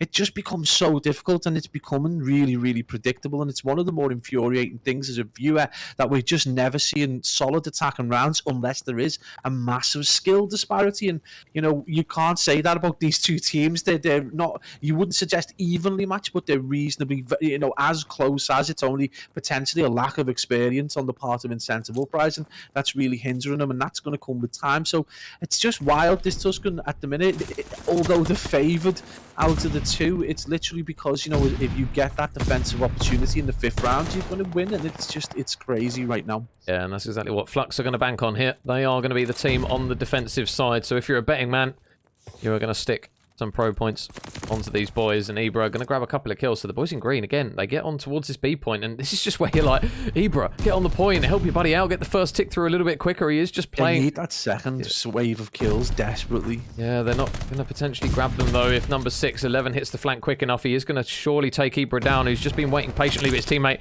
There you go, he's going to fall. Number 4 in Ibra, still lurking on towards the point. 11, going to fly around the corner at him any single second now. He manages to do it. 11 with a second kill. Scotty's potentially going to be the third, and really good work there from 11 to clear out the boys over towards the B point. Sean, though, is going to be that last man standing over towards A, so he will fall, and the boys in green going to take this A control site. It looks as though, unless 11 can go absolutely huge here on a flank, which he's not going to be able to do so no streak's going to come through for him. The boys in green, they're going to take this A point, and now we go back to the infamous dilemma. Pablo, how on earth do you break this B point? Well, I mean, you've essentially got to give yourself a really solid, opportunity to do it. You're probably only going to get 2 really good attempts if you're not constantly kill feeding the hill, and that is getting this back control where number 5 is, and potentially getting players right the way across that kind of back wall where you can see number 7. Basically where you can see Corey and Snake. You need that you need almost a defensive control, but you've got only then put 1 player on the hill, and it's going to take forever. It's going to take whatever, like 15, 20 seconds. Well, that's potentially 2 solid waves of defense right there, so it's just almost impossible, and I can't imagine it's going to happen. If the shoe was on the other foot, an incentive with defending this is an incentive win, and unfortunate for these guys that they're on the other foot. Maybe they can play it like TDM, but again, if the team gets set up in a really solid way and there's not going to be any picks, it's just going to be a problem. And again, incentive Uprising, it's no fault of theirs. This is just such an unbalanced map. Yeah, and Scotty, last man out the back. Glide bomb is going to come through from Infinity as he looks to try and clear out 1 man, and he is going to manage to take down 11, who's not been shy of any engagements in this one. 32 and 29 for him at the moment. Sean is just going to get a couple of bullets racked into him. He's not going to manage to kill him, though, on that occasion. Is Infinity, and now he's going to go for a chow onto Corey, and some good timing there on the YY is going to mean that Corey falls, so an opportunity now potentially for those green arrows to work their way up towards the point, but again, a couple more kills go in favour of Fluxx. 30 seconds now remaining on the clock, and 11 is just going to mop up Leon in that situation, so now Scotty still doing his best to stay alive in the back. Surely the boys of Fluxx are just going to have a little bit of a feeling that there is still 1 man in the back just counting players, but look at the bodies in mid-map. Snake might be able to grab a few of them. There's 1 for him. Looks for the second, and he's mopping up players left, right, and centre at the moment. Is Luke, as 13 seconds remains on the cards, and this is looking very, very bleak now for the boys in green. Scotty is able to grab 1, but another streak going to come through, this time on the side of the boys of Fluxx as they look to try and clear everyone out. 1 second remaining. I don't think they're going to touch it, and the defensive side proves the better one once again. Pablo, Fluxx ESports, they take it 3-2 and retake the lead. Yeah, absolutely. I mean, almost predictable. You would suggest the team that ends on the defensive side in round 5 goes away with the victory, and we've seen it almost over and over again. In fact, the only time we've seen an attacking round really go the way of a team was obviously United Nations versus Fluxx, and by that point, I think Fluxx would just ran completely out of gas. So, it's a crazy map, and again, you've got to play, especially in that round 4, you've got to play to have the greater amount of kills, and potentially then that's going to give you that defensive opportunity, and again, incentive maybe not realizing that, or maybe just, obviously it's very difficult when you've got a player like 11 who can get into those chaotic kind of positions where there's 3 players around them and drop all 3 players. It becomes really difficult to do that. So Fluxx kind of predictably go into a 2-1 lead. We did think Desert Siege was a good opportunity for incentive to get that S&D. Tuscan Hardpoint, again, the one positive, if you're going to talk about a positive, is potentially that Tuscan Hardpoint's been a favoured hardpoint for probably the longest time. So every team's had good practice on it. But again, if you're going to split hairs, Fluxx, just with that greater experience playing against much better sides, is probably going to have a more effective opportunity of taking this. Yeah, and Ibsy, Basiti, and 29Tay with the follows. Thank you very much, guys. And I think there was K and Dank as well. Thank you very much, guys, for the additional follows. And we are now getting ready for our next map, and we've had a C as well. So, C! Thank you very much, Chazzy, for that one. And yeah, apologies for the eardrums there, boys. So we're getting ready for map number 4, and now it's going to be a case of Fluxx ESports. Pablo, they're obviously 1 map away, and incentive. They can't drop this respawn. They dropped that first one. I think it's Mrs. is giving it the thumbs up. She knows you've eaten the ice cream, mate. That's what it is. I showed her the video earlier on, man. I showed you that she was just laughing. She's going for a run. Take your keys. But no, it's all good, man. Absolutely wild times. Funniest video you've ever dropped on me, man. Absolutely killed me. Sneaking ice cream out and into the fridge because I thought I was going to get caught. Don't be 18 stone, lads. So let's see what the boys of Incentive Esports can work in this one. But yeah, it's obviously they dropped the first hard point, Pablo. They started really well on the first map, didn't they, on Berlin? A really, really good lead. And then when Fluxx got going, that's when it started to be a bit more of a one-sided affair here. So Incentive, they're going to have to look to try and start strong once again in this map number 4 and kind of hope that they can keep that momentum going. Momentum is everything, mate. You're exactly right. They need to see that kind of blistering start that they have, which is lends itself to the likes of Ibra and the likes of Leon and that. So and Infinity. So that kind of blistering pace, and we saw it in Scotty, dropping 3 pieces and 4 pieces and stuff. So they've got it in numbers. It's just maintaining, and it's difficult to do. It's not just a case of like going rogue and getting these big kills constantly, or over and over and over. You're talking about kind of like just maintaining that pace, maintaining comms, maintaining the kind of accuracy required with comms as well. So, it's not just about like maintaining a certain pace. It's a whole gamut of things that you've got to do, that you've got to really have all the way through. Now, you've got an experienced side like Fluxx. They'll have the comms down at that pace right the way through. They'll maintain right the way through in that sense. And it just could be difficult for Incentive Uprising, but this is a good opportunity. It's a well-travelled map in terms of how often people played it, especially at the start of Vanguard. So, there shouldn't be anything that Incentive should be surprised by Fluxx. They shouldn't be, like, wow, how have they done that? That should not happen in this map.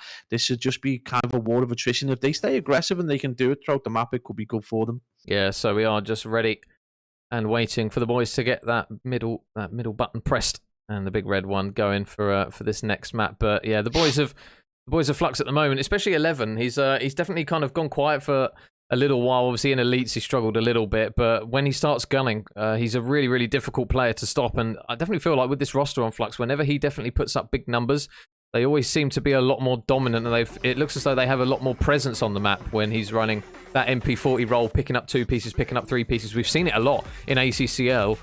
It's just been a case of if he can transfer that to some of these elite games and more kind of like these higher echelon matches here, the boys of Fluxx definitely will thank him for it, because, I mean, we saw Corey and the performances that he did.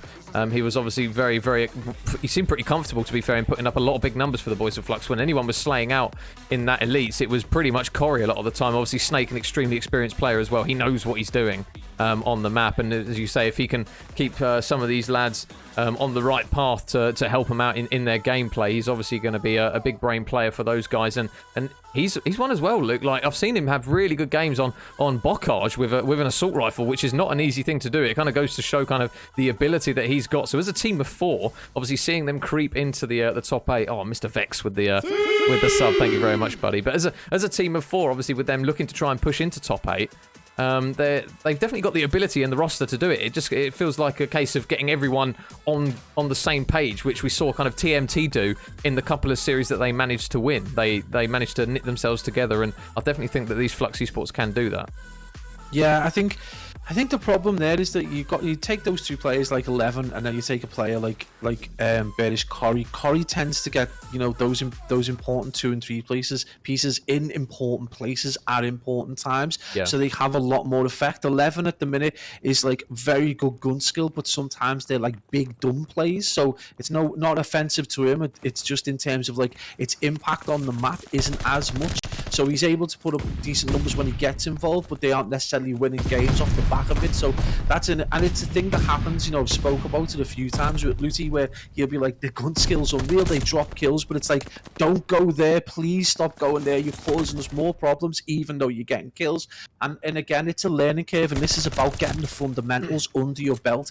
And it takes time. Realistically, it just takes time. It's understanding how the game works.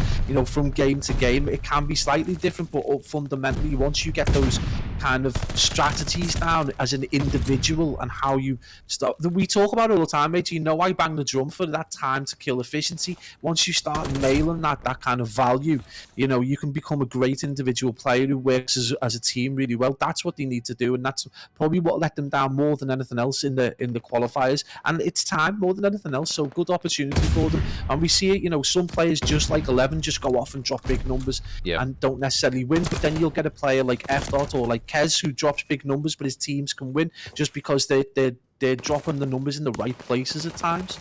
Yeah, and they're going to need a bit more from the boys at the moment, because I'll tell you what, they are being absolutely battered at the moment, Fluxx. They've obviously not got a huge amount of time to show for it, and they're not got a huge amount of kills at the moment. So Luke and 11, the two players literally that I highlighted, and that they are now currently struggling at the moment. So we'll see whether or not they can pull their finger out a little bit into the later stages of this hard point, and over the top rope there. Potentially is going to be a few more engagements here for Scotty, as a couple of players going to look to try and pinch and converge on him, and that's exactly what they do. Infinity is going to still be lurking, and it looks as though he's just going to chalk it and rotate over towards the new hill. Number 4, Ibra. A little bit of a whiffy stun there from Mr. Ibra out the back, though. Are going to be the engagements, and number 1, Infinity, going to be the first man to engage. But Corey, you mentioned it, Pablo, important gunfights, and he's won a really important one there to stay alive out the back.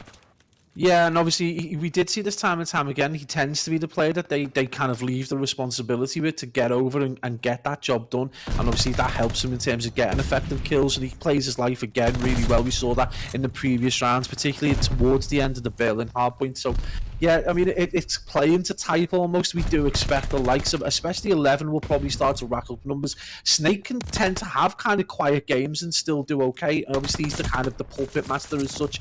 As we see, 11 does get dropped, so I'll just shut my mouth now, mate. But big plays, and Snake finally drops one. But you know, we know he's kind of the puppet master. He will be pulling the strings for Fluxx Esports, and they always kind of maintain a reasonable closeness despite the slaying power right now of Incentive. And they've started very similar, Major, to the way they started in Berlin. Oh, and Snake, oh man, skin of his teeth, 5 HP, literally just needs a peanut. Oh, never mind, Leon can't manage the peanut. He's going to manage to get the kill again. Luke now pushing himself out to 4 in a row. He is going to be the last man to head over towards the hill, as Sean is already going to be here. And number 7, Corey, wow, he's going to be a busy boy. There's a few players ready and waiting for him. Number 6 as well, 11, going to do his best to try and cut down a few of them. Snake still working on his streaks at the moment.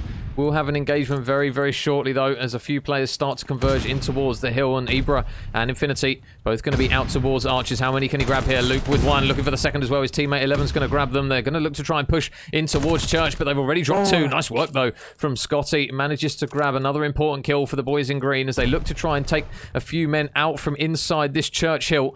And Sean still lurking, waiting for that next engagement. And number 8, Snake, still locked out the back, not wanting to give up those back spawns. And the boys of Fluxx, they've managed to turn this game back on its head. Pablo, Incentive, really strong start, but now Fluxx are back in it again. Yeah, and I think obviously that played on the mind a little bit, that Berlin hardpoint. They did kind of run away with the first 80 seconds and then maintained a solid 60-second lead and right the way to the beginning of the second rotation. Well, this time, Fluxx not going to let that happen. They have got a very short lead as they take the scrap time over towards that church, and we know how vital this P5 can be, particularly in terms of just getting any control. So big opportunity for Incentive to just put a bit more time on the table before they even get that first kind of attack. It does look like it's going to be a semi-pinch, as we see number 5, Sean, is going to try and come around the back. That's going to be a big kill. Don't know if he realises there's a player out back tiles right now, so number 3 potentially going to get a pretty easy kill. Plays his life, and he's going to just try and tag up that player with an 8. Scotty going to push through. Scotty's played really well, Major, so far, 14 and 10. Yeah. So, you know, the kill leader, he's got himself 37 seconds as well, so contributing as well as he can, given that the rest of the team are kind of inconsistent. 6 and 7, 8 and 12, good time, but maybe not as many kills as they'd like, especially in comparison to that first Berlin. Yep, and Scotty looking for more. Is going to win that one as Sean grabs 2. Leon, though, will help secure the scrap time, but you can see already the big brains of Fluxx Esports. They are ready to go on that next hill. Corey is going to be here alongside 11, just waiting for those players to push in, and Corey with the first engagement manages to take down Ibra, so already a strong start on this P1, and they are now locked in position to hold a lot of time here. Incentive, they held a decent amount of time at the start of this one, and on the flank, Leon takes down 1. He's looking for another man. There is going to be another one right behind him, but Sean able to reflank the flank as he manages to grab a kill. Ibra will get back on the time, but those red arrows spawning still out towards that preferred side. It'll be interesting to see how 11 is going to... Oof, never mind. I was going to say how he manages to play that one, but Leon shuts him down with the pistol. And the boys of Incentive, they might be banking on the fact of trying to hold a lot of time on this P1. Snake going to rain death from above. They will secure the remaining scrap time, it appears, for the time being. And now it looks as though the boys in green, Pablo, they're going to have to think heavily towards this next rotation, but already red arrows are there. Yeah, absolutely, and we know from experience the Fluxx are going to be, potentially the team that can dominate this P1. 11 already going to make his way through, and we talked about his ability to just drop players. You see how quickly he does it. His accuracy is just, really, really good, and he's able to get those players, and he's already thinking about, shoring up that area at the back. So good play from him, and I kind of feel bad now that I said some of his plays can be big and dumb, but he gets those 2 pieces there, and he's able to get another kill. He's going to get tagged up just kind of in the back, but they've got the spawn now, so it matters little as number 7 is going to be there just to support towards the back. So Bearish Corey just trying to get those kills. Sean going off as well, and we can see right now this is just a little bit of distance, Major, for the first time, as we see a glide in the back pocket of Sean, and there is a round in about 35 seconds between the 2 teams. Yeah, and this is the kill shift that we saw in the Berlin. The boys of Fluxx at the moment, they are really riding the wind at the moment, and they are just getting kill after kill after kill. Sean still 6 in a row, yet to drop. Double positive at 20 and 10 at the moment is Sean, so he is proving to be a really difficult player for Incentive Uprising to try and deal with here. Out the back he goes, over towards Tiles. Infinity is going to be here as he waits for that next engagement.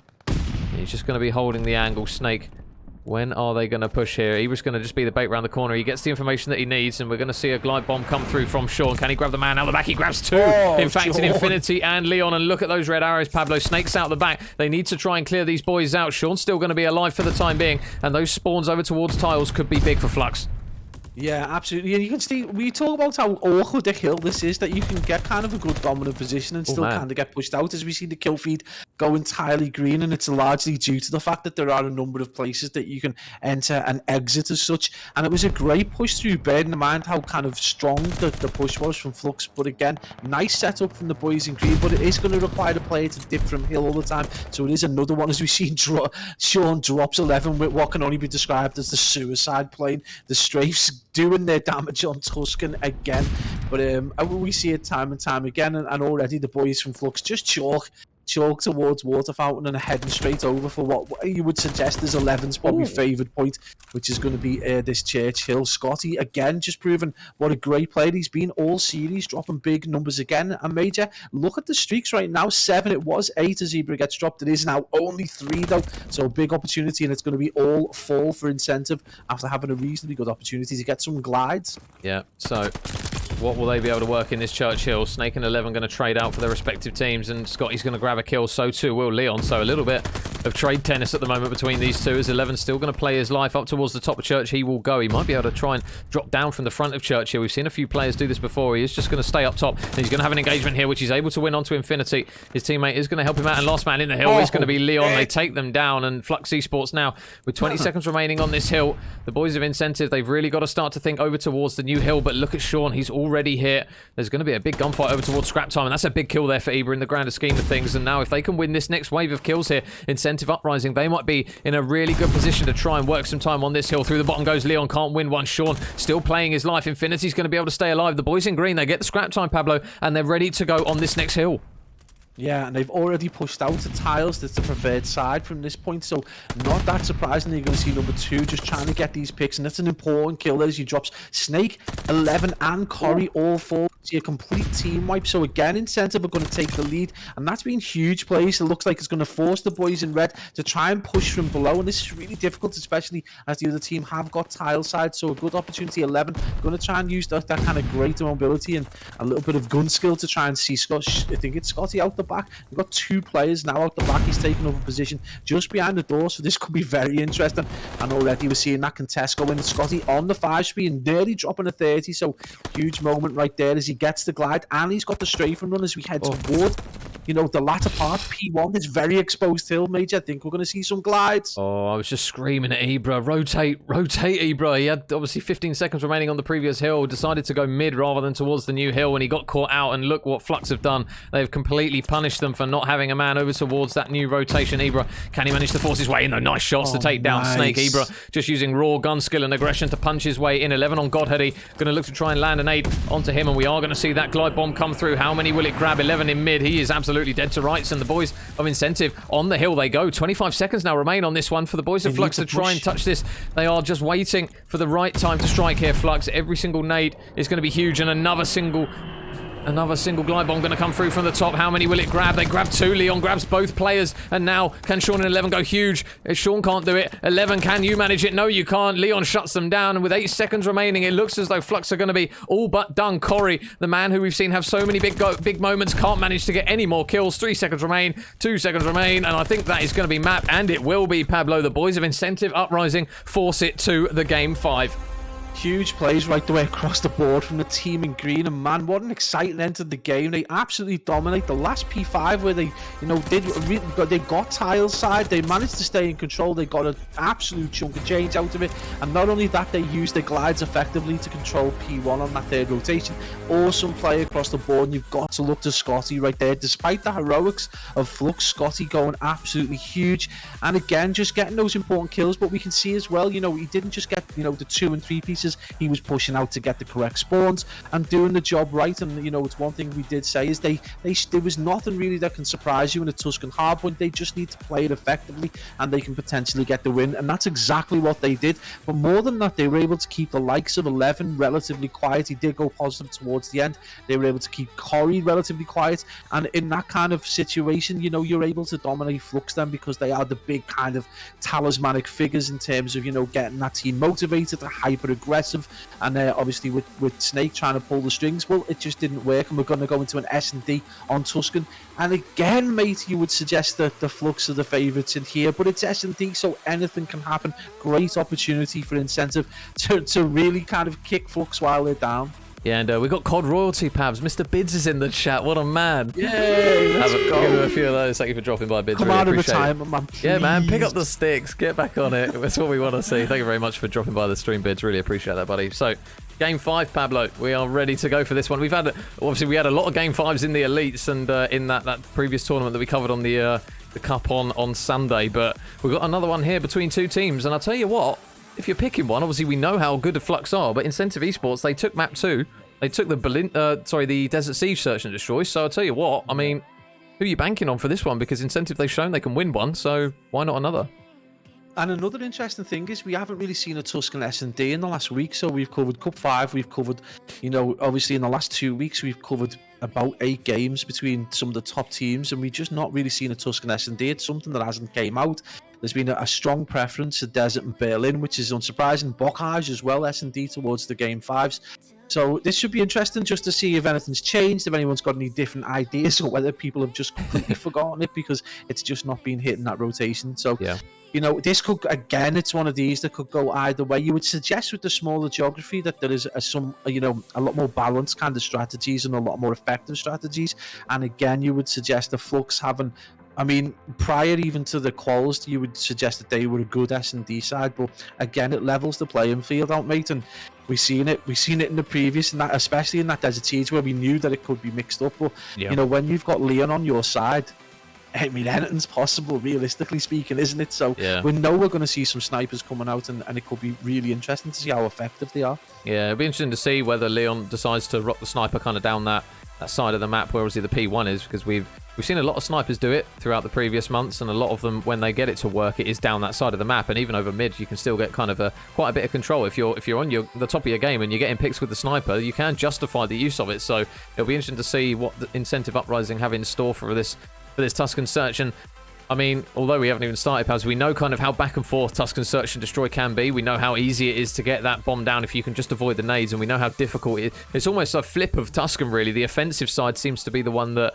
teams do tend to favour, because it can be very, very difficult to get that man off of the bomb. Obviously, it's one where as soon as they push through you, if they can get good timing, and obviously with smokes and snipers now being a factor, if they can get through that lane and get good timing, it's a case of, right, we've got to try and retake the bomb. And if they've got top fire control, it's really, really difficult. Yeah, absolutely, and this is one of the times where we do see an advantage towards a strong attacking side. You know, if you can, particularly, obviously, it depends. I suppose it depends how you run your route. So we know we're potentially going to see a sniper down left-hand side. He's going to be looking, especially if they want that A-bomb site control. It just acts as a nice bit of suppression more than anything else, information gathering. Or alternatively, obviously, you can go to kind of top fire, and you can got a little bit of control over that mid-map area. It obviously becomes difficult to predict where you're going to see someone, but once you've got that control, you've got bomb sites, especially you've got someone over towards tiles, but also it gives you that opportunity for information there. If you need to transition to B, you can potentially transition, which is something we don't see very often. 11 are going to be rocking the sniper, changing things up again. I think in this game we've seen them on the MP40, on the AR, and now we're seeing them on the sniper, so maybe proving me wrong. I might have to retract my big dumb statement and just say, yeah, guys, clearly got some quality brains going on. And more kills going down in and around that P5. As it will now be a 2 versus 2. Leon and Ibra up against the duo of Bearish, Corey, and Snake. Oh, Mr. Wake with the sub. Thank you very much, Wake. A few of those for you, buddy. Let's go. Yeah, man. The man who has a lot of people on strings on the timeline. Thank you very much for the sub, Pride of Cardiff right there. Literally. So Leon now left in the 1 versus 2. Oh, gets some shots into Corey. Can't get the kill, and his teammate's going to try and help him out here. Leon grabs 1 kill, but Snake's going to be there for the trade. He's got enough time for the defuse as well, and it will be the first round going in favour of the boys of Fluxx, Pabs. Yeah, and Snake on a 3, which, you know, we didn't see in the Berlin. Again, we didn't really see a lot through the week. He seemed to struggle on S&D, but absolutely feeling himself tonight. And honestly, that when Leon got into that fight in the middle, I was like, the time to kill isn't 9 minutes, is it? Because it felt like he was shooting that player forever with some, you know, slightly whiffy shots. But again, good play by Fluxx. We saw this, you know, this same kind of scenario happen in the Berlin, in the Desert Siege, and then Incentive just started to make that comeback. So, you know, expect a good response from the team in green, but right now Snake probably going to play a little bit more cautiously as he looks to try and get that all-important glide. And again, Sean and 11 just not quite into the game yet, and Scotty and Infinity in the same position. That plant's going to go down relatively quick as well, Major, bearing in mind, you know, how many nades you tend to eat. Yeah, so bomb goes down. Corey's going to have a few to pick from there, and he grabs both. So now, all of a sudden, Scotty is going to be the lone man. 1 versus 2, 30 seconds on the clock as well. He's not got a huge amount to work with here. And he's going to manage to spot one out the back, but so too will the other man. And that's going to be another round on the board there for the boys of Fluxx. So 2-0 up. They do manage to somewhat break the serve as well, Pablo. So a good little advantage there for the boys in red. A strong start nonetheless. Yeah, absolutely, and they played that to type. And we said this, you know, it's one of the features of Vanguard that not necessarily happens in previous Call of Duties, is that we saw this at the very beginning of the game, where a lot of the times you would suggest in a 1v2 you're going to be looking to get that trade, but they just look for information and rely on the fact that the time to kill is so quick. So a nice spread from the players in Fluxx, and they're able to get the info and drop that player. So right now, 2-0, and you would suggest, you know, the boys from Incentive desperately going to need to get a round on the board, because 3-0 starts to look a little worrying when you're up against a team with the kind of, you know, capabilities. And right now, Snake's got the glide, so probably the most experienced and smartest player in terms of Fluxx with that. And as I say, that, of course, he completely whiffs it and gets no one with it. So, now where is that first blood going to lie? Number 6 out the back. I'll tell you what, Sean hasn't moved, and there's a free pick right in the back of the spawn. He gets another one onto Infinity as well. So Sean, the patience really pays off. He grabs 2 freebies there, and Scotty now 1 versus 3. There's going to be one though. He's not going to get a shot into him, but the kills come through. And again, the boys in red manage to grab another kill and another win. Fluxx now 3-0 to the good. And I'll tell you what, now this is where it starts to get a little bit dangerous here for Incentive, Pablo. The boys of Fluxx, they're definitely here to play on Tuscan. They look faultless at the moment. And again, one of the things we talked about previously that you don't see often from kind of the higher AMs is when they get into this position, they'll probably stay with their game plan. They'll probably look to just mix things up, or they'll have a plan B and potentially a plan C. And you know, one thing Incentive may not have in the bag is that, you know, that kind of like the psychological strength needed to kind of just throw that 3-0 off right now and just reset in the middle of the series. They need to kind of, you know, make sure that they kind of play the way they did in that first desert, where they just got their picks, play cautiously, and just, you know, try and get that first blood. It's going to be so vital for them now, as we're going to see Ibra back up as he gets stunned and naded. Yeah, Sean still got the bomb in his hand, but his teammate in Corey is going to fall for that first blood. So 1 minute on the clock. And Sean spots one man in middle map there. Ibra just going to reposition. And there's an engagement. Surely. Oh, you can see his trim. There you go. 11 manages to grab Scotty. And he grabs that important kill as well. So now 3 versus 3. And the bomb's still in the hands of Sean here. Going for a bit of hardcore parkour around the back. And where is he going to decide to try and take this bomb? It looks as though B is going to be the decision any second now. And now obviously those players, they can't hear the plant. So it's going to be an opportunity now to get bomb down. It will go down. Leon going to be near, obviously, with the sniper as well. So he's got to be careful because there's a man in 11 right around the corner. Pistol going to be out. And his teammate, oh my goodness, that's timing. Surely 11's going to spot them here. He does get the info. 11 takes down 1. And now number 3 and Leon going to slide across, looking for the chow. Oh, sees the glimpse of the sniper.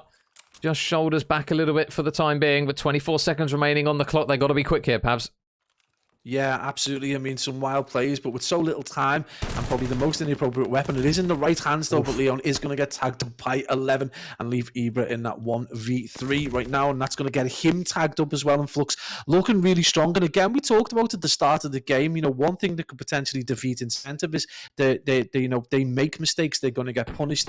And straight away, we see Sean's allowed not just to peek, but he practically just stands out in the middle of mid-map and doesn't even get a response from the team.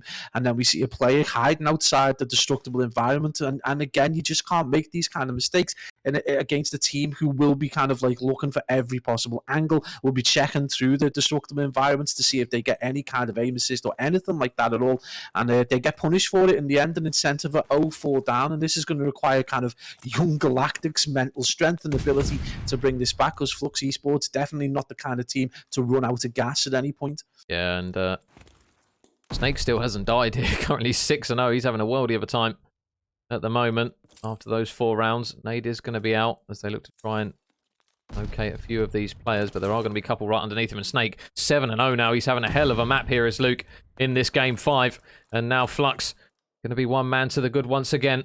As Infinity, is he going to spot any of these players in and around his vicinity? There's still a couple of players either side of him. He's just going to just reposition, and it looks as though the call is going to be to come through P5. And Corey, he has got a lot of work to do here, potentially, if he can grab a pick and maybe come out with his life. Oh, no, maybe not. It looks as though the boys of Incentive Uprising, they're going to try and wrap this bomb to A, and you can see with 11 all the way out the back. I'll tell you what, with 28 seconds left, I'm not really quite sure what the play call is here. Obviously, they're checking the corner for where Sean was last time, but 11's going to be ready and waiting with the sniper, and I think he might take a few heads here if they push this corner.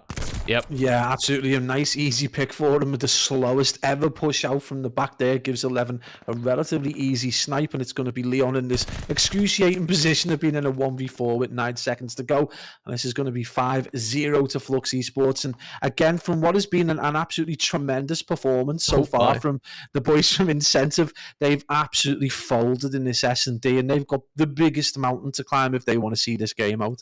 Yeah, and this is now going to see whether or not Incentive Uprising, they have got the biggest of cojones going, because they are going to need 6 rounds against a team that are so incredibly good at search and destroy here. So let's see ostrich what eggs, mate, ostrich eggs. Yeah, literally, like American football size cojones. Let's see if they can manage to work it here. And I mean, the combined streak at the moment is currently sat at 13 between 11, Sean and Snake. So the boys of Fluxx not put a single foot wrong here in this game 5. They've managed to clutch up right when they need to. 11 sniper. Oh no, he's just going to run the automaton on this one. So the bomb and the smokes are going to go down over towards the site. And now where's his first blood? Ibra, that's a lot better there from the boys in green. They managed to get the first blood on this occasion. 11 though, looking to try and hunt down some more. Infinity's going to grab a kill with the stun as well. So it's looking already like a much more positive round from the boys in green. But now they managed to reply with 1 kill. Sean and 11. Can they manage to work some duo magic here? Because with 30 seconds left on the clock, all they've got to do really is try and play this timer, because the boys in green, they've not given themselves a huge window to do here. No, not at all. And it's going to be a 2v2. Oh, they've made it as difficult themselves as possible, realistically speaking. And now that the game's kind of fell apart, 11 no in a 1v2. So this is a good opportunity, but there's so little time to deal with. We are going to see that bomb go down, and the shot is finally going to go out. So Infinity is going to be able to get the defuse with only 8 seconds remaining. So nice plays by Incentive, but more importantly, it was just good to see them take advantage finally when they have got that man advantage to be able to get a round on the board. That's what you want to see, because it's obviously a huge confidence blow if they've got that man advantage and they're still getting bodied. Again, really weird for me. I know if I'm Snake and I'm on that 6 and I've got the things, I am killing myself to try and get that restart, that streak, because you just don't get rewarded for big streaks in this game anymore. So it's a interesting thought that just occurred to me bizarrely. But 7-1 right now, and finally he's turned up to the game. Absolutely huge performance from your in-game and out-of-game leader there. Yeah, and obviously if that does get changed to 7 in a row for a glide bomb, that will be the important change. And Snake, first blood, manages to grab it. Leon's got to be careful here because number 8 in Snake has pushed up to this little mid pillar over towards P1 by the block. So Incentive Uprising, they are now down a man. And this next pick is going to be all important. Corey is just waiting the other side of this door. Scotty, when you decide to move here, buddy, you have got to absolutely fry him here because it looks pretty much inevitable that Corey might grab this pick. So 50 seconds left on the clock.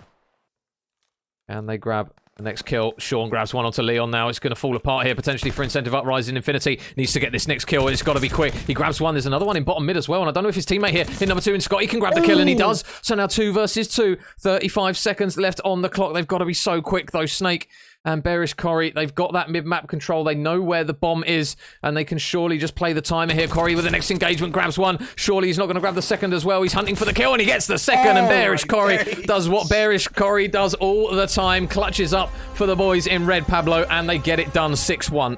And the amount of times that kid gets important kills across the game modes is insane.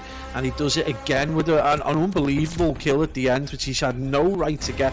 And again, crazy plays. And man, we see Scotty again going prone with in a position where you would just, have you learned from the last round, but eventually gets tied up regardless of the push. And then we talk about effective trades. Well, that was potentially one of the least effective trade attempts that we've seen in the entire game. And Fluxx, they eventually take it, in a way that we kind of got used to these game 5s, but we don't think we expected Fluxx to be pushed this far. But 6-1 probably, the correct kind of performance coming out of the team in red. But a lot of positives for the boys from Incentive Uprising to take away, particularly with that Desert S&D, and obviously massively in terms of the respawn over towards that Tuscan hardpoint. So great plays, and obviously you talk about going to the wire in terms of Tuscan control. Everyone goes to the wire because of this defensive problem at the minute. But yeah, great game. Nonetheless, in a game where we may well have expected a 3-0, it's been really, really competitive. And more than anything, it's been really entertaining. Yeah, and big shout as well to Connor for the follow. Thank you very much, mate. And there was another one as well, which I missed. Runes, Darren, and Santa Fe with the follows. Thank you very much, guys. But that is going to be our one and only series for the evening. Fluxx, they managed to get it done in the game 5. It was an impeccable Tuscan search and destroy from those boys. Incentive Uprising, they did so well to push it to the game 5. There aren't many teams in Europe that can manage to push these boys right down to the wire, but they managed to do it. And Mr. Just reading Fluxx put Kerish Bori, Bearish Corey, obviously a huge moment there at the end for him, and another solid performance there from him and his boys. So GG's all round. We will just quickly have a look to see if there is anyone that we can raid and show a bit of love to. And let's have a quick look. What have we got here? Who should we go? Who do we pick? Reach through the list. Yeah. Oh, I'll tell you what. We'll go with Dave. Why not? He's obviously playing Halo at the moment, so we'll give Dave a raid. Let's go raid. Big goofy. There you go. So yeah, guys, if you can hop on the raid, show Dave some love. Thank you very much to everyone again who's tuned in. The numbers at the moment for you guys coming to watch these games is just absolutely incredible. So a huge amount of love from myself and Pablo to everyone who drops by and shows up in the chat. And GG's there to both teams. Unfortunately, there for Incentive Uprising, they will have to take the L, but I'm sure they'll come back again stronger next time. One more thing, mate. Yeah. Everyone's got to watch out for the big man right here major on Saturday as well. He's going to be doing something pretty interesting and pretty special, aren't you? Oh yeah, got the Halo cast, for the RAF boys, So if you guys are interested in Halo, then feel free to drop by. That'll be 12 in midday, and that'll be I think it's six group games, I think, and then a knockout. So it's a long afternoon of Halo, but something slightly different. So if you guys are interested, then feel free to head over and tune into that one. But that's going to be it from myself and Pabs. Very much appreciated again for every single one of you that dropped by, and we will see you probably tomorrow, more than likely, for some more Call of Duty action in the ACCL. But thanks again, guys. We will see you all later.